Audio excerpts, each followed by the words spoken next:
시청자 여러분 안녕하십니까? 하루의 뉴스를 정리해드리는 YTN 뉴스나이트입니다.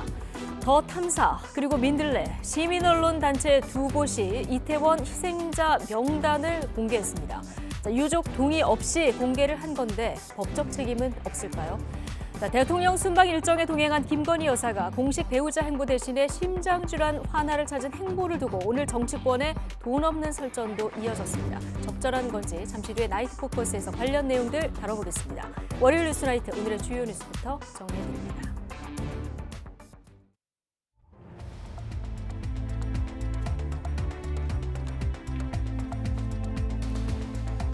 11월 14일 월요일 뉴스나이트 주요 뉴스입니다. 미국과 중국이 경제와 안보 분야에서 첨예하게 대립하고 있는 가운데 바이든 대통령과 시진핑 주석의 첫 대면 정상회담이 열렸습니다.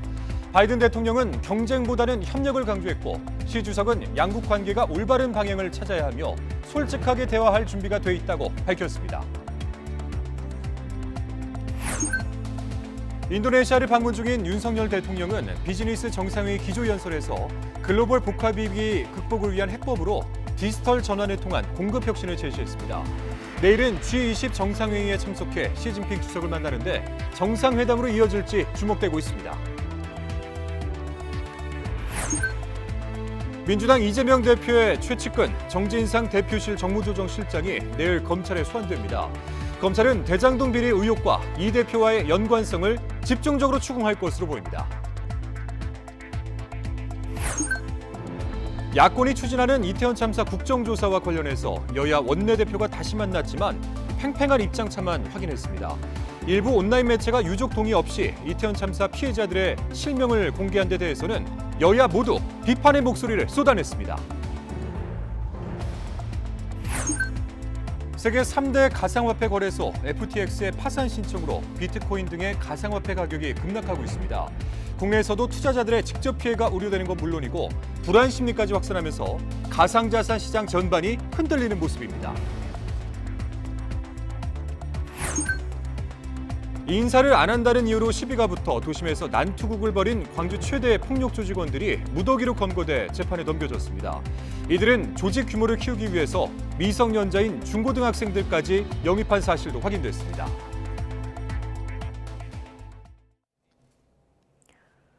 바이든 미국 대통령과 시진핑 중국 국가주석의 첫 대면 정상회담이 진행되고 있습니다. 바이든 대통령은 회담 머릿말에서 미중 경쟁이 충돌로 변하지 않도록 차이점을 관리할 책임이 있다고 말했고 시진핑 주석은 세계와 공존하는 길을 생각하고 명확히 알아야 한다고 강조했습니다. 자, 취재기자 연결해서 들어보겠습니다. 조영선 기자. 네, 국제부입니다. 네, 자, 미국과 중국이 첫 대면 정상회담을 연 건데요. 모두 발언을 통해서 밝힌 양 정상의 입장부터 좀 자세히 정리해 주시죠. 네, 이번 회담은 우리 시각으로 오후 6시 반을 넘겨 열렸습니다. 회담은 두 정상이 반갑게 악수하며 시작됐습니다.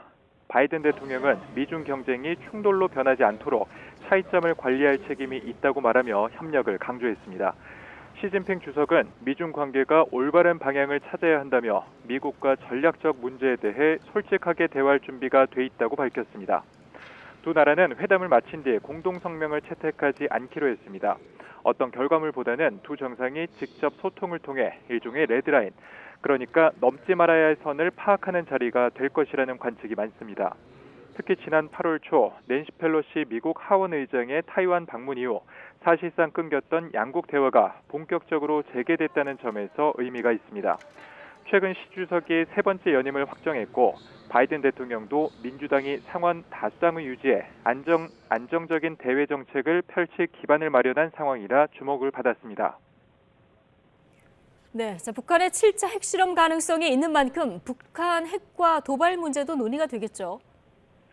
그렇습니다. 이번 회담에서는 두 나라 관계뿐 아니라 범지구적 주제가 논의 테이블에 올랐을 것으로 보입니다. 특히 남북 관계에 대해 어떤 논의가 있었을지 관심인데요. 바이든 대통령은 취임 이후 5차례 북핵 문제에 대해 중국의 역할을 압박한 바 있습니다. 북한의 7차 핵실험이 임박한 것으로 추정되는 상황에서 중국 측에 북한의 도발 저지를 주문한 것으로 풀이됩니다. 이번 회담에서 시 주석이 북한과의 관계를 고려해 미국의 압박을 일축할지 아니면 미중 관계를 원활히 풀기 위해 북한 핵실험에 선을 그을지 주목됩니다. 네, 자, 우크라이나 전쟁과 타이완 문제 등에서 어떤 얘기가 오갈지도 관심인데요. 관련해서는 지금 어떤 분위기입니까?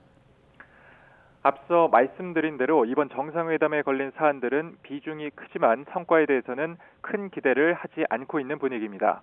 시 주석은 지난 공산당 대회에서 타이완 독립을 저지하기 위해 무력 사용도 배제하지 않겠다는 강경 발언을 했고 우크라이나 사태에 대해서도 전향적인 태도를 보이지 않고 있습니다. 미 백악관 측도 회담이 합의를 끌어내기 위한 것이 아니라 양국의 관심사항을 파악하고 오해를 줄이기 위한 것이라고 설명을 했습니다. 정상회담은 두어 시간 정도 걸릴 것으로 예정돼 있는데요. 바이든 대통령은 한국 시각으로 밤 10시 30분쯤 미국 언론 등을 상대로 회담 결과를 설명할 예정입니다. 지금까지 국제부에서 YTN 조용성입니다. 윤석열 대통령은 동남아 순방의 마지막 날인 내일 G20 정상회의에 나섭니다. 중국 시진핑 국가주석과 자연스러운 첫 만남이 이루어질 텐데 한중 정상회담까지 열리게 될지 관심이 쏠립니다. 인도네시아 발리에서 조은지 기자입니다. 5달 만에 마주 앉은 한미일 정상. 북핵 대응을 위한 삼각공조가 단연 핵심 의제였지만 세 나라는 북한 문제를 넘어 경제와 안보까지 포괄적으로 연대를 강화하기로 약속했습니다. 한미일 공조는 보편적 가치를 수호하고 한반도와 동북아의 평화 안정을 이루기 위한 강력한 보루입니다. 세 나라의 끈끈한 협력은 동시에 중국에 대한 압박과 견제 성격도 있습니다. 푸놈펜 성명에는 인도태평양 수역에서의 일방적 현상 변경 시도에 강력히 반대한다. 대만 해협에서의 평화와 안정 유지의 중요성을 재확인한다는 내용이 담겼습니다. 콕 집어 명시하지 않았지만 중국을 겨냥한 것으로 읽히는 대목입니다. Today we'll discuss how we can preserve peace and stability across the Taiwan Straits and how we can work toward the common goals of a free and open Indo-Pacific. 한미일이 똘똘 뭉친 이 시점 윤석열 대통령이 시진핑 국가주석과 G20 정상회의에서 처음 마주치게 됩니다. 단순히 스치듯 인사하는 약식 회담, 풀어사이드 형식이 될지 각 잡고 마주 앉는 정식 회담이 될지 여전히 불투명합니다. 지구촌 냉전 2기로 불릴 정도로 미중 간 첨예한 갈등 속에 시 주석은 바이든 대통령과 첫 대면 정상회담을 열었습니다. 일본 기시다 후미오 총리 역시 에이펙 기간인 오늘 17일 태국에서 시 주석과 처음 중일 회담을 하기로 확정했습니다. 분위기는 점점 무르익고 있는데 한중 정상회담 가능성을 묻는 말에 대통령실은 여전히 지켜봐 달라는 말로 신중한 태도를 보였습니다. 인도네시아 발리에서 YTN 조은지입니다. 네, 순방 나흘째 윤석열 대통령은 G20에 앞서서 열린 비즈니스 정상회의 B20에서 복합 위기 극복을 주제로 기조연설을 했습니다. 디지털 전환을 통한 공급 혁신을 해법으로 제시했는데 내일 공식 개막하는 G20 정상회의에서는 식량 에너지 안보와 보건 분야 연설에 나섭니다. 인도네시아 발리에서 박소정 기자가 전해드립니다. 동남아 순방 두 번째 방문국, 인도네시아에서의 키워드는 경제 외교입니다. G20 정상회의 개막 하루 전 경제계 인사들이 모인 비즈니스 정상회의 B20에서 기조연설에 나선 윤 대통령. 주제는 글로벌 복합 위기 극복이었습니다.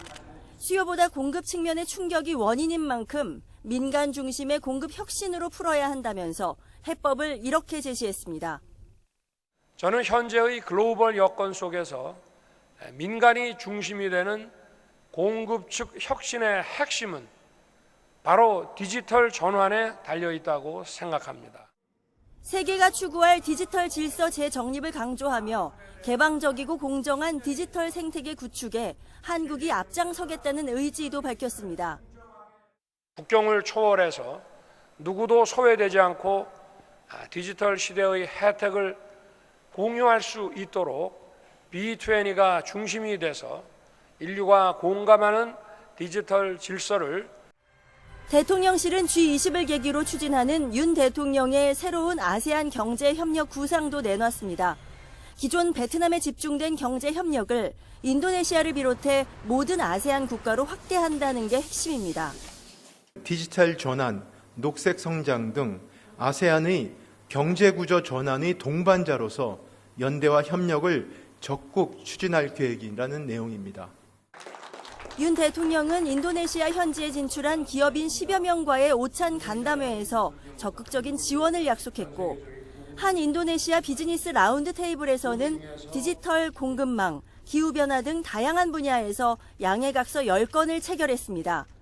대통령실은 한 아세안 정상회의에서 발표한 인도태평양 전략의 후속 조치라고 부연했습니다. 내일은 G20 정상회의의 막이 오릅니다. 공식 환영식을 시작으로 정상회의 세션이 이어지는데 윤 대통령은 식량 에너지 안보와 보건 분야에서 의제 발언으로 위기 극복 방안을 발표합니다. 인도네시아 발리에서 YTN 박소정입니다. 대통령 순방에 동행 중인 김건희 여사 행보에 대해서 여야가 거친 말을 주고받으며 설전을 벌였습니다. MBC 취재진의 전용기 탑승 불허를 둘러싼 정치권 공방도 계속 이어졌습니다. 보도에 김경수 기자입니다. 배우자 공식 행사 대신 캄보디아 프놈펜 현지 병원 등을 찾은 김건희 여사 행보를 두고 더불어민주당은 날선 비판을 쏟아냈습니다.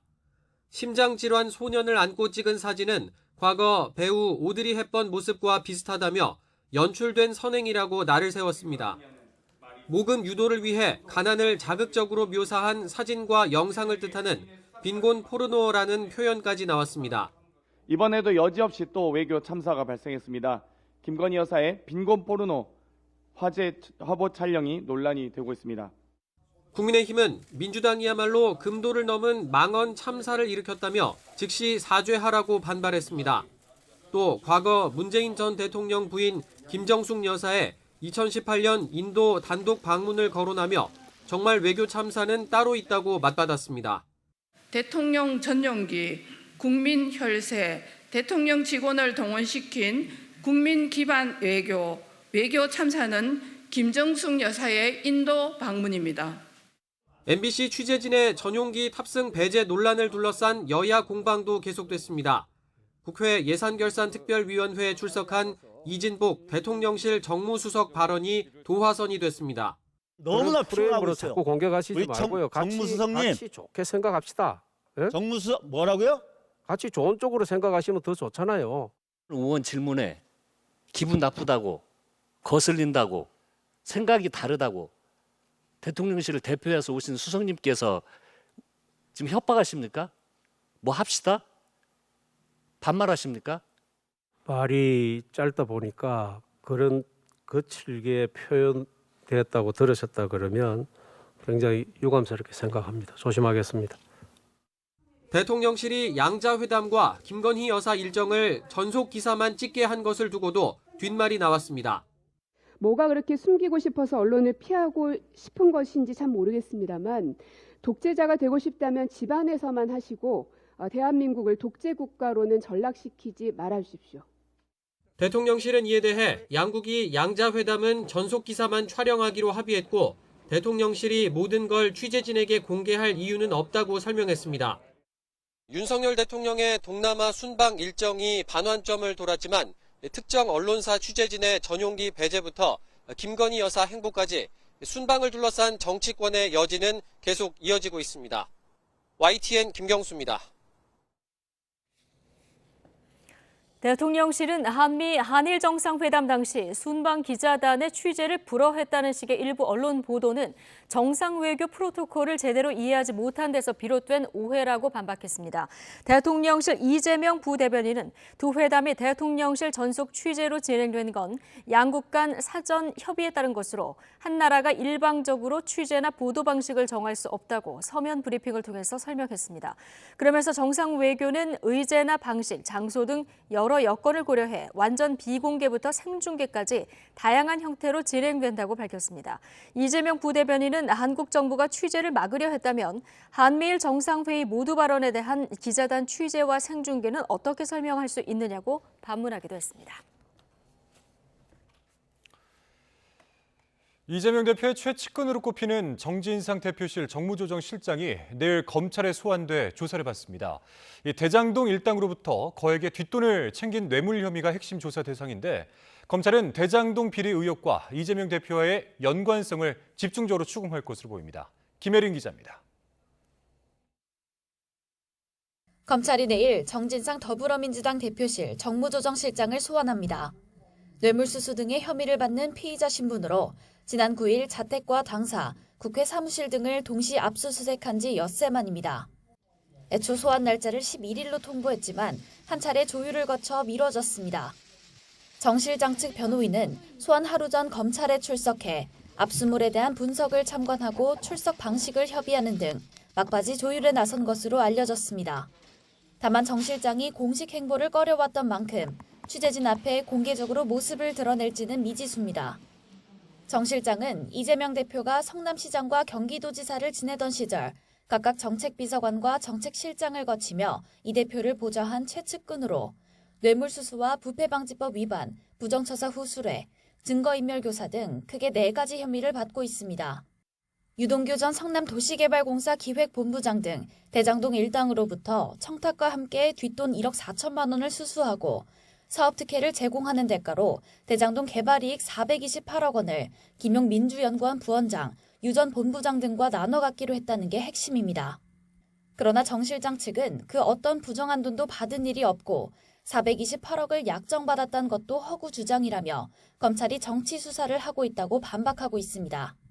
저희의 입장은 유동규의 진술 말고는 어떠한 객관적 증거도 없다는 것입니다. 좀 그렇게 이해해 주시면 좋을 것 같아요.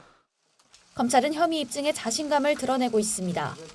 사실상 공범인 김 부원장을 지난 8일 이미 재판에 넘긴 데다 30쪽이 넘는 압수수색 영장엔 정 실장의 혐의를 공소장에 버금갈 정도로 구체적으로 적시했습니다. 특히 검찰은 정 실장이 대장동 사업 진행과 지분 내역 등에 대해 유 전 본부장으로부터 일일이 보고도 받았다고 영장에 적시했습니다. 또 정 실장이 정치적 공동체로서 20년 이상 이재명 대표를 보좌했다며 둘 사이 특수관계를 부각하기도 했습니다. 결국 검찰은 정 실장을 상대로 이 대표가 범행 과정에 개입했거나 범행을 알고 있었는지 등을 집중 추궁할 것으로 보입니다. 다만 김용 부원장처럼 진술 자체를 거부할 경우 한 차례 조사를 거친 뒤 바로 구속영장을 청구하는 방안도 검토하는 것으로 알려졌습니다. 앞서 정 실장에 대한 체포영장은 법원에서 한 차례 기각된 가운데 정 실장의 신병 확보 여부가 검찰 수사의 분수령이 될 전망입니다. YTN 김혜린입니다. 네, 검찰이 이렇게 이재명 대표를 정조준하자 민주당은 강하게 반발하면서도 뒤숭숭한 분위기입니다. 국민의힘은 이 대표를 겨냥해 검은 돈의 종착지다 이렇게 직격탄을 날리며 공세 수위를 높이고 있습니다. 김승환 기자가 보도합니다. 더불어민주당은 이재명 대표의 최측근 정진상 정무조정실장의 검찰 소환을 하루 앞두고 대검찰청을 항의 방문했습니다. 이 대표가 연루된 대선 자금 의혹 수사와 관련해 검찰이 언론의 수사 상황을 실시간으로 흘리는 등 정치적 의도가 엿보인다는 겁니다. 지금 검찰은 수사를 하고 있는 것이 아니라 지금 정치를 하고 있습니다. 언론 플레이를 통해서 수사를 진행하면 안 됩니다. 반면 국민의힘은 역대 민주당 지도자들 가운데 감옥에 안 가겠다고 당전체를 자신과 꽁꽁 묶어서 버틴 사람이 누가 있었느냐면서 민주당이 이 대표와 함께 자멸하거나 국민정당의 길을 갈지 양자택일하라고 쏘아붙였습니다. 대장동의 검은 돈이 이재명 대표의 최측근들에게 유입됐습니다. 김용, 정진상은 정거장이고 검은 돈의 종착지는 대장동 그분인 게 분명합니다. 또 이 대표가 대선 기간 중 올린 SNS 글 다수가 사라졌다면서 증거인멸 의혹까지 제기했습니다. 김용, 정진상이 몸통으로 드러나니 증거인멸을 시도하는 것 아닙니까? 떳떳하다면 그리 당당했던 SNS 게시물 삭제 이유를 국민께 밝히시기 바랍니다. 민주당에선 이재명 대표 체제 구축 뒤 검찰 수사와 관련한 공개 반발을 자제하는 분위기였지만 점차 피로감이 쌓이는 모양새입니다. 당이 막 올인하듯이 나서는 거는 그거는 좀 과잉이죠. 저는 좀 적절치 않다고 생각합니다. 결국 검찰 수사는 정진상 실장을 넘어 이재명 대표를 향할 것이라는 관측이 나오는 가운데 수사 방향에 따라 전국은 다시 한번 크게 요동칠 것으로 보입니다. YTN 김승환입니다. 여야 원내대표가 이태원 참사 국정조사 논의를 위해 국회의장 주재로 만났지만 이견을 좁히지는 못했습니다. 국민의힘은 수용 불가 쪽으로 가닥을 잡아가고 있고 민주당은 오는 24일 본회의에서 처리한다는 입장이어서 양쪽의 신경전만 더 거칠어지고 있습니다. 황윤태 기자가 보도하겠습니다. 김진표 국회의장 주재로 여야 원내대표가 이태원 참사 국정조사를 두고 머리를 맞댔지만 다시 이견만 확인했습니다. 국민의힘은 여전히 수사가 먼저라는 입장에 물러섬이 없었습니다. 정기국회 마감을 앞두고 예산법정 기한이라든지 법안이라든지 이런 것들이 있기 때문에 여기에 치중하고 수사 결과를 보고 그래도 미진하든가 잘못된 것이 있으면 국정조사를 하자. 이렇게 우리 당의 의견이 거의 당론에 가깝게 모아진 상황이라는 점을 말씀을 드리고. 진상규명을 강조해온 민주당은 국민의힘이 끝내 거부하면 오는 24일 본회의에서 처리할 것이라고 맞섰습니다. 국정조사를 조속히 실시해서 성역 없이 또 사실 없이 진상을 밝히고 책임을 또 규명하고 그리고 재발 방지책을 만드는 것이 당장 우리가 해야 될 책무이다라는 말씀을 드리고 싶습니다. 여야 지도부가 강대강으로 대치하는 데는 강경론으로 돌아서고 있는 각 당의 분위기도 영향을 미치고 있다는 분석이 나옵니다. 국민의힘 재선과 중진 의원들 대부분은 지도부를 만나 국정조사는 정쟁만 일으킬 것이라며 반대 입장을 분명히 했습니다. 안에서 의견은 어떻나요? 예, 국정조사를 이거는 받아들일 수 없다라는 것에 대해서는 의원님들 대부분 다 일치를 했습니다. 민주당 역시 지난주부터 시작한 장외 서명운동을 전국으로 확대하는 동시에 국정조사뿐 아니라 특검 도입 필요성도 주장하면서 공세 수위를 높이고 있습니다. 관련 책임자들의 형사적 책임을 엄정하게 묻기 위해서 반드시 셀프 수사가 아니라 특검이 필요하다는 말씀드립니다. 이태원 참사 국정조사를 두고 여야가 입장차를 한 걸음도 좁히지 못하면서 결국 김진표 의장이 오는 24일 본회의에 상정할지 여부가 중요 변수가 될 것이라는 전망이 나옵니다. YTN 황윤태입니다. 온라인 매체 민들레와 더 탐사가 이태원 참사 희생자들 명단을 공개한 데 대해서 정치권에서는 비판이 쏟아지고 있습니다. 국민의힘 주호영 원내대표는 한 인터넷 매체가 이태원 참사 희생자 명단 일부를 공개한 데 대해서 법적 책임이 있다면 책임져야 한다고 비판했습니다. 박정아 수석 대변인도 논평을 내고 유족 동의가 없는 희생자 명단은 분명한 2차 가해고 이는 자유의 영역이 아닌 폭력이고 유족 권리마저 빼앗은 무도한 행태라고 지적했습니다. 민주당 이재명 대표 등 당 지도부는 오늘 국회 당대표실에서 이태원 참사 희생자 6명의 유가족 9명과 1시간 반 동안 비공개 간담회를 갖고 당 차원의 지원 방법을 찾겠다고 약속했습니다. 유가족들은 철저한 진상규명과 책임자 엄중 처벌, 재발 방지를 요청했습니다.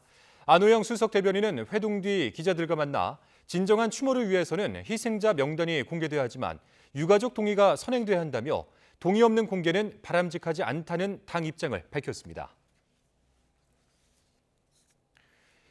이정미 정의당 대표는 유가족 동의 없는 명단 공개에 강한 유감을 표한다며 참담하다고 밝혔습니다.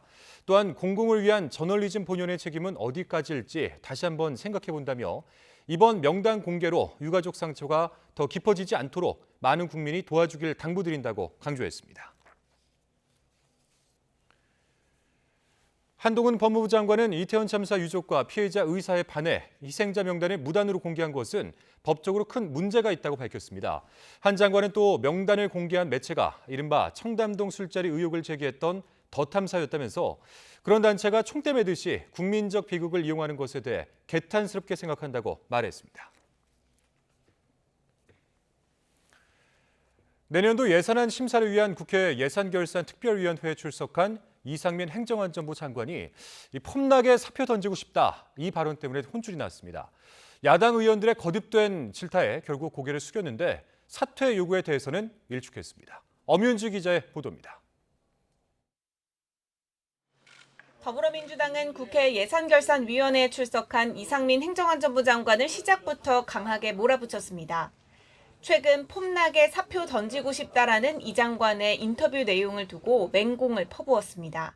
국민들이 지금 장관 사퇴 요구하는 게 폼나게 하려고 또는 우리 장관님 체면 유지하게 해주려고 지금 사퇴하라고 하는 걸로 그렇게 생각하세요? 그 단어 하나만 보지 마시고요. 그 문장을 전체적으로 이해해 주시기 바랍니다.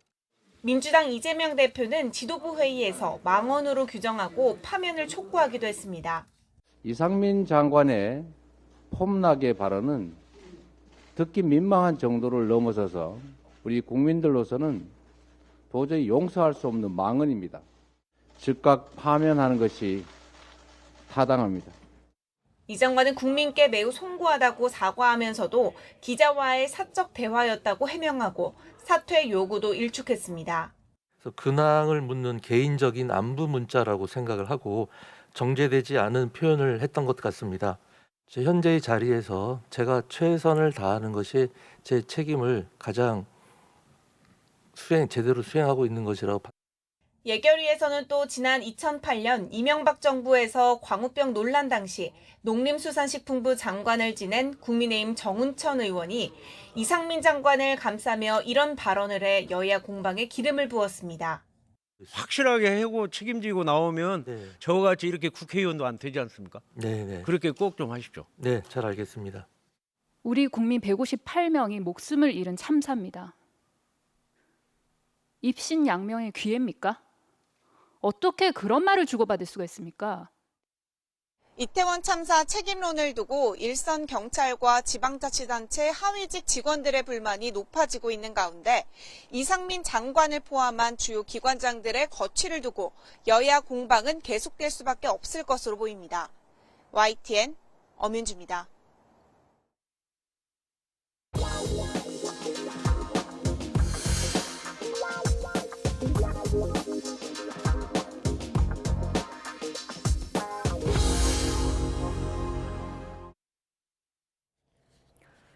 세계 3대 가상화폐 거래소 FTX의 파산 신청으로 비트코인을 비롯한 가상화폐 가격이 급락하는 등 파장이 연쇄적으로 커지면서 국내도 적지 않은 영향을 받고 있습니다. 투자자들의 직접 피해가 우려되는 건 물론 불안 심리가 확산하면서 가상자산 시장 전반이 흔들리는 모습입니다. 보도에 강희경 기자입니다. 가상자산 거래소 FTX 발 위기에 국내에서 가장 직격탄을 맞는 건 FTX 거래소를 직접 이용하는 개인 투자자들입니다. 규모는 만여 명으로 추산됩니다. 국내와 달리 레버리지나 선물 투자가 가능했다는 점 등의 이유로 미국 FTX 홈페이지를 찾아가 이용해온 겁니다. FTX가 발행한 코인인 FTT에 직접 투자한 사람들도 발등에 불이 떨어졌습니다. 코빅과 코인원, 고팍스 등 국내 3개 거래소에서 거래할 수 있는데 FTT 가격은 지난 7일 3만 원대에서 10분의 1도 안 되는 수준까지 떨어졌습니다. 모두 투자금을 크게 잃거나 아예 회수하지 못하게 될 가능성이 커졌습니다.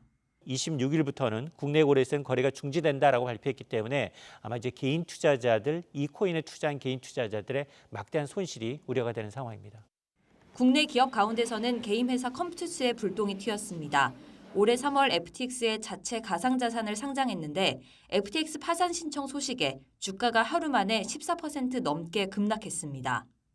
여기에 가상자산 시장 전반을 둘러싼 불안 심리도 점차 확산하고 있습니다. 비트코인 가격이 폭락하는 등 변동성이 커지자 국내 거래소들은 투자 주의를 당부하고 나섰습니다.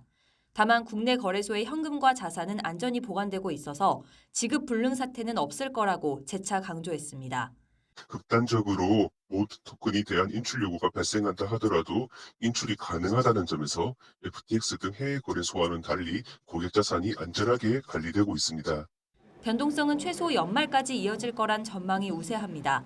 이미 루나 테라스트를 겪었던 만큼 금융당국은 FTX 파산 신청에 따른 직간접적인 영향을 점검하면서 시장 상황을 예의주시하고 있습니다. YTN 강희경입니다. 암호화폐 루나 폭락 사태를 수사하는 검찰이 유명 벤처 사업가 신현성 씨를 루나 매매와 관련된 사기적 부정거래 등의 혐의로 이르면 이번 주에 소환 조사합니다. 검찰은 신 씨가 루나 폭락 전 특정 기간에 루나를 매도해 1,400억 원대 수익을 거둔 사실을 확인하고 시세 조정 등의 범죄 행위가 있었는지 의심하고 있습니다. 한동우 기자의 단독 보도입니다.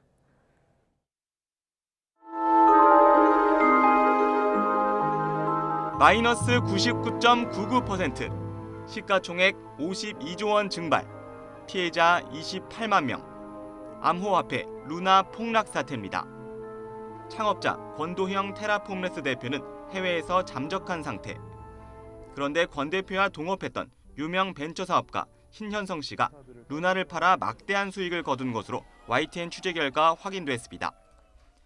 신 씨는 보유 중이던 루나를 지난 5월 폭락 전 특정 기간 여러 차례에 걸쳐 나눠 판 것으로 보입니다. 그 과정에서 거둔 차익은 확인된 것만 1,400억 원입니다. 신 씨가 루나를 보유하게 된 경위에도 수상한 점이 많습니다. 루나가 출시된 건 2019년 7월. 신 씨는 그 이전에 사전 발행된 루나를 가지고 있다가 고점에서 매도했습니다. 사전 발행은 암호화폐 안내서 격인 백서에 기록되지 않아 일반 투자자들은 전혀 모르고 있었습니다. 투자 과정에서 유일하게 신뢰하는 문서인데 거기에 있는 정보가 고의적으로 틀리게 기재가 됐다. 실제 발행량이 기관 투자자들에게만 알려졌다라고 하면은 일반 투자자들에 대해서는 그거를 속인 셈이 되는 거죠. 검찰은 루나를 증권의 일종으로 보고 수사하고 있는데 발행량 같은 중요 사항을 제대로 표시하지 않고 이익을 취하면 사기적 부정거래가 될 수 있습니다.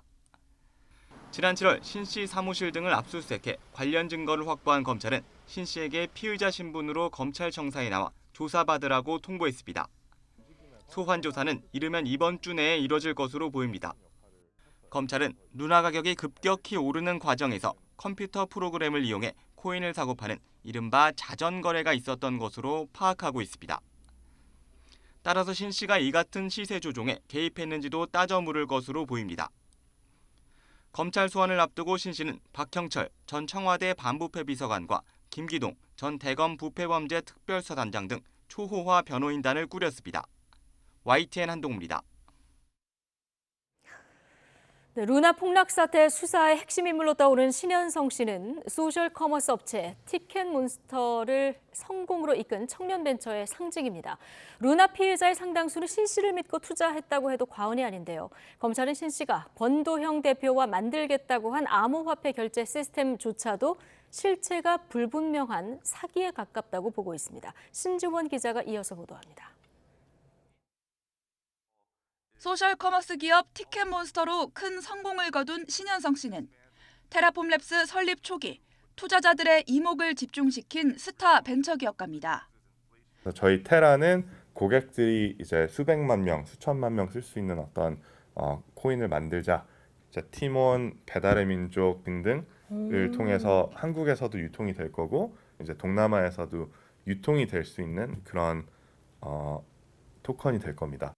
신 씨는 지난 2020년부터 테라폼랩스에서 손을 뗐다고 주장하지만 실제로는 폭락 2주 전까지 관련 인터뷰를 했습니다.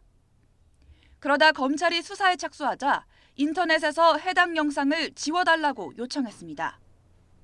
성공한 기업가 이미지는 루나의 흥행 요인이었고 투자자들이 폭락은 없을 거라고 믿은 이유였습니다. 테라 이걸 UST를 만든 사람이 뭐 티몬 대표다 뭐 이런 식의 또 기사가 있더라고요. 그럼 뭐 그런 재력이면 그래도 망하거나 아니면은 뭐 이상한 거는 아니겠다 싶어서. 신 씨는 또 자신이 출시한 간편 결제 시스템 차이페이가 권도영 대표의 루나 생태계와 결합할 수 있다고 홍보했습니다.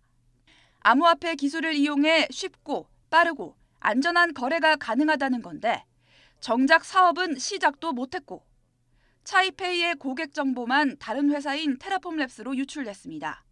여기에 회사 돈까지 무리하게 끌었었다는 내부 증언도 나왔습니다. 차이가 마케팅으로 돈을 엄청 썼어요. 근데 처음 차이를 만들 때부터 분리된 독립법인으로 만들어놨었어요. 프로모션 집행관리가 배역단이었단 말이에요. 그럼 과연 그 돈이 어디를 갔을까를. 본격적인 검찰 수사를 앞두고 신 씨는 최근 자신이 설립한 회사인 티켓몬스터의 이사회 의장직을 사임하는 등 경영 일선에서 거리를 두고 있습니다. YTN 신지원입니다. 네, 신현성 씨는 폭락 전 특정 기간 루나를 팔아서 1,400억 원대 수익을 거뒀다는 YTN 보도 내용 가운데 일부가 사실과 다르다고 밝혔습니다. 신 씨 변호인단은 오늘 기자들에게 문자 메시지를 보내 지난 2020년 3월 권도영 테라폼랩스 대표와 결별한 후 경영에 관여한 바가 전혀 없다며 루나를 고점에 처분해 수익을 실현했다거나 기타 부정한 방법으로 수익을 거두었다는 취지의 보도는 사실과 다르다고 설명했습니다. 그러면서 검찰 조사에 성실히 응해 오해가 없도록 소명하겠다고 덧붙였습니다. 수산업자를 빙자한 사기꾼으로부터 금품을 받은 혐의로 수사를 받아왔던 박영수 전 특별검사와 현직 검사 등 6명이 재판에 넘겨졌습니다. 이 수사 과정에서 박 전 특검은 이용료를 모두 돌려줬다고 주장을 해왔는데 검찰은 거짓 주장으로 판단했습니다. 다만 같이 연루됐던 김무성 전 의원은 증거 불충분으로 기소를 면했습니다. 임성호 기자가 보도하겠습니다. 지난해 4월 100억 원대 사기 혐의로 구속된 김모 씨의 진술은 정관계를 떠들썩하게 했습니다. 수산업자를 빙자해 사기를 치는 과정에서 정치인과 현직 검사, 전현직 언론인에게 전방위로 금품을 뿌렸다고 폭로한 겁니다. 특히 금품 수수 의혹에 휩싸인 인물들 가운데 박근혜 국정농단을 단죄한 박영수 전 특검과 김무성 전 미래통합당 의원도 포함된 것으로 드러나 논란이 일파만파 번졌습니다. 이후 경찰은 금품을 제공한 김 씨와 박 전 특검, 김 전 의원 등 8명을 청탁금지법, 이른바 김영란법 위반 혐의로 송치했습니다. 김영란법 위반 혐의는 공직자가 한 번에 100만 원 또는 한 해에 300만 원을 넘는 금품을 받거나 요구할 때 적용됩니다. 직무 관련성이나 대가성과 상관없이 처벌받습니다. 1년 넘게 보강 수사를 벌여온 검찰은 이들 가운데 6명을 불구속 상태로 재판에 넘겼습니다. 박영수 전 특검은 김 씨로부터 고가의 포르쉐 차량을 무상 대여받아 쓰고 여러 차례 수산물을 받는 등 금품 336만 원어치를 챙긴 혐의를 받습니다. 현재 검사인 이모 부부장 검사도 포르쉐 차량 등을 공짜로 쓰고 자녀 학원비와 수산물을 받는 등 금품 849만 원어치를 수수한 것으로 드러났습니다. 전현직 언론인들도 함께 재판에 넘겨졌습니다. 엄성섭 TV조선 해설위원은 외제차 무상 이용과 풀빌라 접대 등 1,000만 원 가까운 향응을 받은 혐의가 드러났고 이동훈 전 조선일보 논설위원과 이모 전 중앙일보 기자도 각각 골프채를 받거나 외제차를 공짜로 쓰는 등 수백만 원어치 금품을 받은 혐의가 적용됐습니다. 검찰은 신분이나 수수한 액수와 관계없이 모두 정식 재판을 청구했다며 죄에 상응하는 형이 선고될 수 있도록 공소 유지에 최선을 다하겠다고 밝혔습니다. 다만 함께 연루된 김무성 전 의원은 기소를 피했습니다. 김 전 의원 역시 가짜 수산업자를 통해 고가의 승용차를 무상 이용했다는 혐의를 받았지만 경찰 수사 전 해당 사실을 알고 차량 대여료를 지급해 혐의를 벗었습니다. YTN 임성호입니다. 자기가 모셨던 전직 경찰서장을 위해서 사건 정보를 빼돌린 혐의를 받고 있는 교통사고 조사관이 검찰에 넘겨졌습니다. 수십 번씩 전화를 주고받으며 공무상 비밀을 누설한 정황이 드러났지만 이 문제의 조사관은 여전히 해당 업무를 계속 수행하고 있어서 논란이 되고 있습니다. 김민성 기자의 보도입니다. 지난 6월 무면허로 운전대를 잡고 운전자 바꿔치기를 시도한 전직 총경. 결국 재판에 넘겨졌는데 경찰 수사 과정에서 내부 조력을 받은 정황까지 추가로 드러났습니다. 경찰은 전 총경이 일선 서장 시절 약 1년 동안 함께 근무한 교통사고 조사관을 불구속 송치했습니다. 전직 총경 사건을 맡은 동료 경찰관으로부터 정보를 캐내 공무상 비밀을 누설한 혐의입니다. 두 전현직 경찰관은 사고 이후 수십 차례 통화한 것으로 조사됐는데 그저 일상적인 안부 인사를 나눴다는 취지로 혐의를 부인한 것으로 전해졌습니다. 전 총경이 무면허 사고를 낸 지 5달이 지난 지금 해당 조사관은 같은 경찰서에서 교통사고 조사 업무를 이어가고 있습니다. 직무상 저지른 비위가 중대할 경우 직위 해제가 가능하지만 경찰은 이를 검토하기 위한 내부 조율조차 하지 않았습니다. 직무와 관련돼서는 현저하게 지금 직무에서 배제하지 않아도 된다고 판단되어서 직무에는 검토를 하지 않았습니다. 경찰은 또 비밀 누설의 대가성 여부를 밝힐 금전 거래 기록도 확인하지 않은 채 사건을 마무리했습니다. 해당 조사관과 비밀을 공유한 사건 담당자에 대해서는 고의성이 없다고 보고 불송치했습니다. 징계 절차는 검찰 수사 결과를 보고 시작하겠다는 방침입니다. 경찰은 문제가 된 조사관의 업무 배제를 검토하겠다고 뒤늦게 밝혔습니다. 그런데 이렇게 손바닥 뒤집듯 할 일이었다면 왜 애초 따져보지 않았는지 여전히 의문이 남습니다. YTN 김민성입니다. 도심에서 난투극을 벌이고 조직 간 전면전까지 벌이려던 광주 최대 폭력 조직이 무더기로 검거돼 재판에 넘겨졌습니다. 검찰은 수사 과정에서 이 조직이 규모를 키우기 위해 미성년자인 중고등학생들까지 영입한 사실도 확인했습니다. 오선열 기자입니다. 건장한 남성 무리가 편의점 의자에 앉아있는 남성에게 달려듭니다. 공격을 받은 남성이 쓰러진 뒤에도 무차별 폭행이 이어집니다. 지난 1월 27일 새벽 A 조직원이 주점에서 시비가 붙어 B 조직원 2명을 집단 폭행하자 B 조직원들이 앙심을 품고 보복 폭행하는 모습입니다. 인사를 하지 않았다는 게 이유였습니다.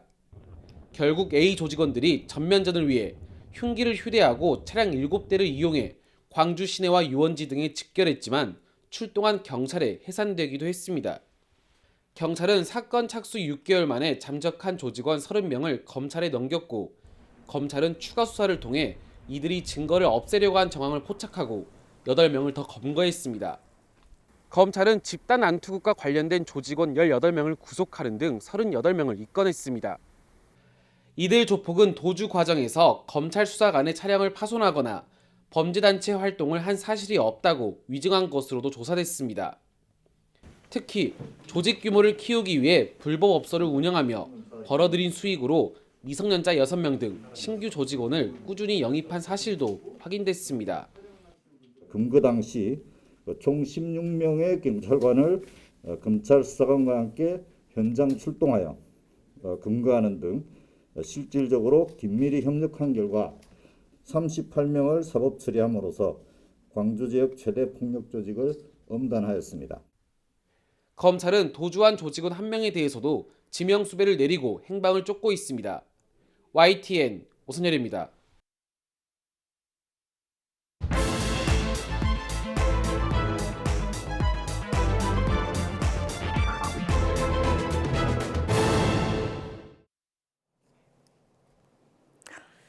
네, 오늘의 관심 뉴스들 진단해보는 나이트 포커스 장성철 공론센터 소장 그리고 김상일 정치평론가 두 분 모셨습니다. 어서 오십시오.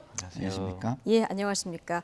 자, 내일이 순방 마지막 날입니다. 이제 G20 정상회의가 예정돼 있고요. 그리고 혹시 한중 정상회담이 열릴지 이것도 좀 주목해서 봐야 되는데 어제는 한미, 한미일, 한일 회담이 순차적으로 다 열린 그야말로 슈퍼 선데이였습니다. 자, 뭐 프놈펜 성명도 발표가 됐는데요. 이게 북한의 어떤 북핵 위기가 고조가 되다 보니까 한미일이 조금 뭉치는 이런 분위기가 감지가 돼서 이것도 긍정적이다 이렇게 보시는 분도 있고요. 그런데 또 너무 중국과의 관계를 등한시하는 거 아니냐 이렇게 또 걱정하는 목소리도 한편에서 나옵니다. 현존하는 북한의 군사적인 위협에 대해서 한미일이 안보 동맹을 좀 더 확실히 함으로써 군사적인 위협에 같이 좀 대비를 하자라는 차원의 부분에 네. 같이 합의를 한 것은 상당히 잘 된 것이다라고 말씀드릴 수밖에 없고요. 포괄적인 공동 성명을 발표한 것도 처음 있는 일이다라고 네. 말씀을 드립니다.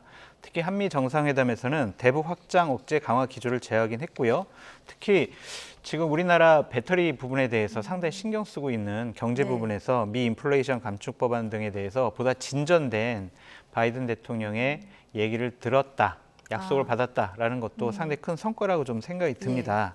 하지만 인도태평양 이 지역에서 한미일 3국 파트너십에 대한 프놈펜 성명이 있지 않았습니까? 예. 이 부분에 대해서 상당히 좀 우려스러운 목소리가 나오고 있는데요. 두 가지를 약속을 한 거죠. 인도태평양 수역에서 일방적인 현상 변경 시도에 강력히 반대한다. 그리고 대만 해협에서의 평화와 안정 유지의 중요성을 재확인한다. 이 두 가지 부분은 중국이 상당히 민감하게 받아들이는 부분이에요.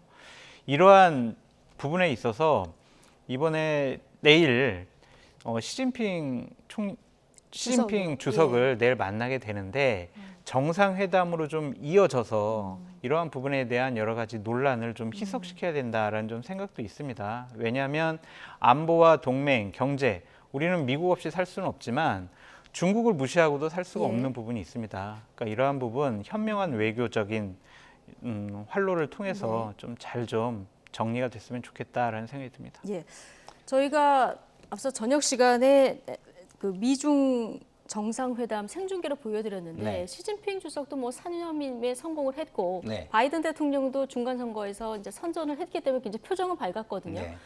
자, 내일 G20 정상회의에서 이제 일단은 만나게는 되는데요. 네. 한중 정상회담까지 이어질지, 그래서 지금 말씀하신 이런 우려들을 좀 풀고 올지 이것도 관심입니다. 저는 뭐 장성철 소장하고 좀 생각이 달라요. 네. 왜냐하면 기본적으로 이제 우리가 두 마리 토끼를 잡는 방법이 있어요. 한 마리씩 잡는 거죠. 한 마리씩 네. 먼저. 네. 두 마리를 한꺼번에 잡으려고 그러면은 두 마리 다 놓치거나 아니면은 가랭이가 찢어지거나 예. 이렇게 됩니다. 예. 그러면 그래서 한미일 공조부터 먼저 하고. 그렇죠. 예. 자, 북한이 외교를 왜 잘하는지 우리가 한번 봐야 돼요. 왜냐하면 자, 핵무기를 개발합니다. 그래서 사실상 핵 보유국으로 인정받으려고 해요. 그러면 사실상 핵 보유국으로 인정받을 때까지는 어떤 상황이 오냐면 그거 관련된 온갖 제재가 예. 이루어지죠. 그런데 사실상 핵 보유국으로 인정되는 순간 그 단계를 뛰어넘게 되는 거예요. 예. 그래서 뚜렷한 뭐 북한이 잘한다는 의미가 아니라 그 방향이 잘 됐다는 의미가 아니라 이런 방식이 뚜렷한 목표를 가지고 움직이는 게 굉장히 좋다. 그래야 다른 사람들이 볼 때 아, 저기는 저런 데구나. 일단 인정을 받을 수 있다는 거죠. 그래서 지금 국제 질서 그리고 세력이 재편되는 시기입니다. 네. 이 시기에 우리의 정체성이 명확하지 않으면 저는 양쪽에 미국과 중국의 양쪽의 공격을 받을 수 있는 상황이 올 수 있다고 봐요. 그래서 우리가 안보는 먼 나라고 하는 게 맞습니다. 네. 그리고 자유우방, 민주주의 우방하고 하는 게 맞아요. 그렇기 때문에 그거는 좀 명확히 해놓고 다른 방식으로 경제가 됐든 뭐가 됐든 서로에게 실리가 될 수 있는 부분들을 잘 구상해가지고 예. 그쪽으로 외교를 풀어가는 것이 맞겠다. 저는 이렇게 생각을 하고요. 네. 그런 차원에서 이번에 뭐 한중 예. 정상회담의 어떤 경제적인 협력 패키지 같은 거를 잘 구상을 해서 협상을 좀 했으면 좋겠습니다. 네. 토끼는 한 마리씩 잡아야 한다 이런 얘기 해주셨는데 오늘 진보 보수 두 분의 자리가 좀 바뀐 것도 같고요. 그러니까 김사임 네. 평론가님 말씀도 옳아요. 네. 근데 하지만은 자꾸 시간이 지체되고 여러 가지 논의가 제대로 진전되지 않으면 양쪽 간의 오해가 커질 수도 있다라고 생각이 듭니다. 네. 오늘 바이든, 시진핑 이 두 사람이 만나서 처음 했던 말이 뭐냐면 대면 회담이 최고입니다라는 얘기를 했어요. 그러니까 이번에 절호의 기회죠. 그렇죠. 시진핑 주석을 이번에 G20 회담에 가서 못 만났다? 정상회담을 못했다? 이러면은요. 야당이나 또는 다른 쪽으로부터 아, 외교가 좀 절반의 실패가 아니야? 이런 또 비판도 들을 수가 있어요. 그래서 원론적으로라도 그냥 원론적이고 대략적인 얘기만 하더라도 일단 시진핑 주석과의 면담 자체가 큰 안정감을 줄 수 있기 때문에 기본적으로 내일 면담을 좀 추진했으면 좋겠다라는 생각이 예. 들어요. 대통령실에서는 처음에는요, 순방 떠나기 전에는 한중 정상회담 개최에 대해서 상당히 부정적인 얘기를 했는데 오늘은 얘기가 조금 달라졌어요. 지켜봅시다 이런 식으로 네. 됐거든요. 아직까지 가능성을 배제할 수는 없다라는 생각이 듭니다. 네. 그러니까 그게 사실은 미중 관계가 발전을 하면 그런 분위기가 오는 거예요. 근데 미중 관계가 굉장히 얼어붙어 있으면 사실은 한국만의 힘으로 우리만의 힘으로 중국과 이런 문제를 풀기 어려운 문제들이 더 증가할 수 있거든요. 그래서 전반적으로 국제 정세는요. 기본적으로 이제 그 유니폴라 시스템, 그 강대국이 하나인 시스템에서 두 개인 시스템으로 가는 거잖아요. 바이폴라라고 하는. 여기서는 제가 볼 때는 스탠스를 정확하게 잡는 게 우선한다. First thing first라고 하잖아요. 그러니까 우선 할 걸 먼저 하는 것이 외교로서 굉장히 중요하다. 저는 이렇게 생각합니다. 예. 또 미중 관계가 오늘 또 저희가 모두 발언만 들어봤었는데 어느 정도 이 두 정상 간에 좋은 얘기가 오갔는지 이것도 좀 지켜봐야 되는 상황이고요. 내일 뭐 한중 정상회담이 대면으로 열린다고 하면 이것도 빅데이가 되는 그럼요. 날이라서요. 대통령실 얘기대로 좀 지켜봐야 될 것 같고요. 자, 대통령 순방에 동행한 김건희 여사 행보에도 지금 관심입니다. 캄보디아에서 공식 배우자 행사 대신에 심장 질환을 앓는 소년의 집과 또 치료를 받는 병원을 방문하는 개인 일정을 소화했는데요. 공개된 사진을 바라보는 여야 시선이 극과 극입니다. 발언 듣고 오시겠습니다. 이번에도 여지없이 또 외교 참사가 발생했습니다. 김건희 여사의 빈곤 포르노 화보 촬영이 논란이 되고 있습니다. 집 앞에서 소년을 안아든 모습의 복장, 시선, 분위기 모두 1992년 오드리 헵번이 찍은 사진과 흡사합니다. 가난과 고통은 절대 구경거리가 아닙니다. 각종 범죄 의혹과 코스프레 정치 등으로 누구보다 시끄러운 내조를 하고 있는 김건희 여사를 고려한다면 대통령실은 배우자에 대한 공적 활동에 대한 관리, 감독, 투명한 공개를 하시길 바랍니다. 민주당 최고위원회의 공식 회의상 발언이라고는 도저히 믿을 수 없는 민주당의 망언 참사, 정치 테러입니다. 가난과 고통을 구경거리나 홍보 수단으로 삼을 수 있다는 발상 자체가 기막힐 따름이며 상대국과 아픈 어린이에게 외교적 결례와 모욕이자 상처입니다. 윤리적으로, 정치적으로 규탄받아야 할 대상은 장경태 최고위원의 그 인식 자체이며 이는 규탄으로만 끝난 일이 아닙니다.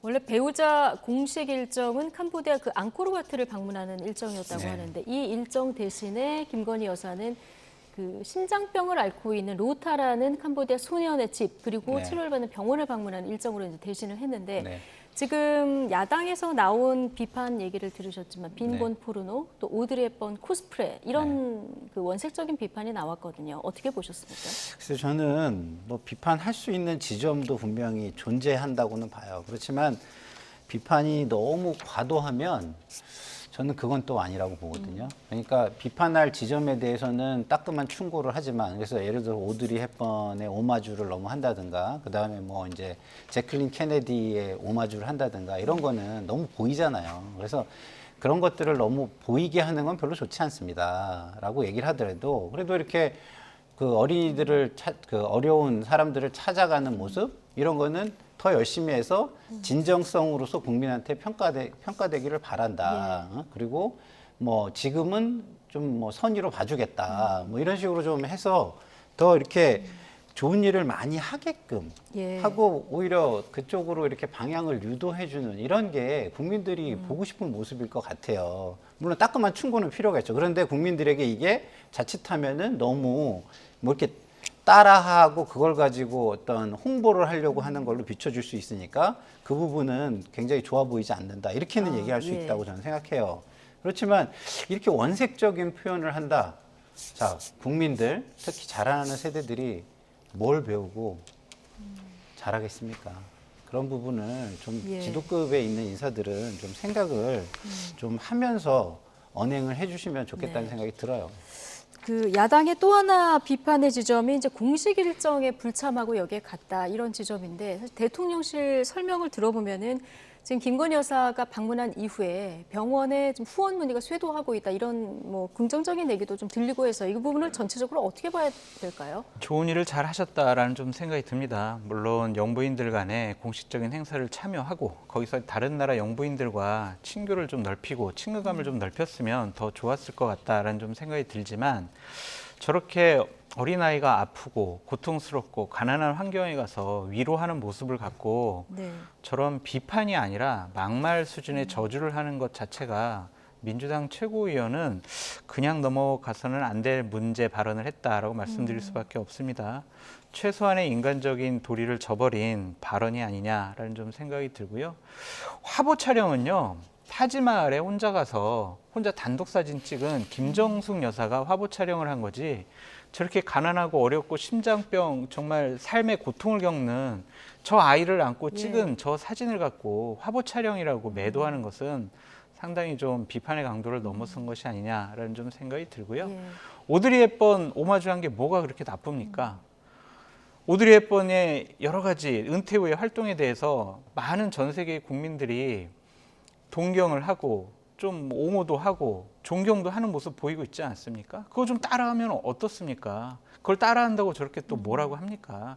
그러니까 오로지 우리 김 여사에 대해서는 그냥 무조건 비판하고 싶어 하는 것 같아요. 그냥 숨만 쉬어도 비판을 하고 그냥 영부인 일정 따라가도 비판을 하고 해외 순방 따라가도 비판을 하고 뭐든지 다 비판하려고 하는 것이 아니냐 그런 생각이 좀 듭니다. 숨만 쉬어도 비판한다 얘기하셨는데 오늘 우상호 의원은 갈라 만찬에서 이제 바이든 대통령 팔짱 낀 사진 보고도 불편하다 이렇게 지적을 했는데요.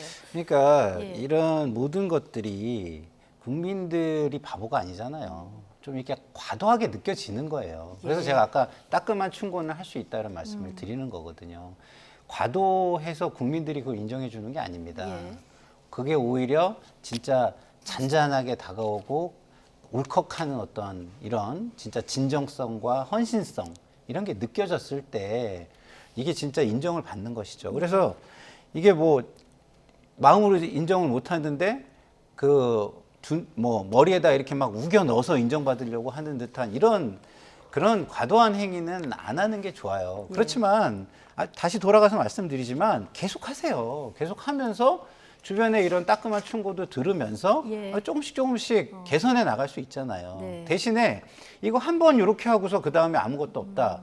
그러면 그거는 정말 그 시점에서는 이런 비판을 받아도 마땅한 상황이 오게 되는 거죠. 예. 오늘 뭐 민주당 내에서도 굉장히 비판이 많이 나왔고 이러다 보니까 민주당 내에서 비판이 나온 데 대해서 또 비판도 나오고 여당에서도 비판이 나오는 이런 목소리들도 들을 수 있었는데 조금 전에 이제 김정숙 여사 얘기를 잠깐 꺼내셨는데 영부인 순방 때마다 이게 좀 되풀이되는 모습이기도 하거든요.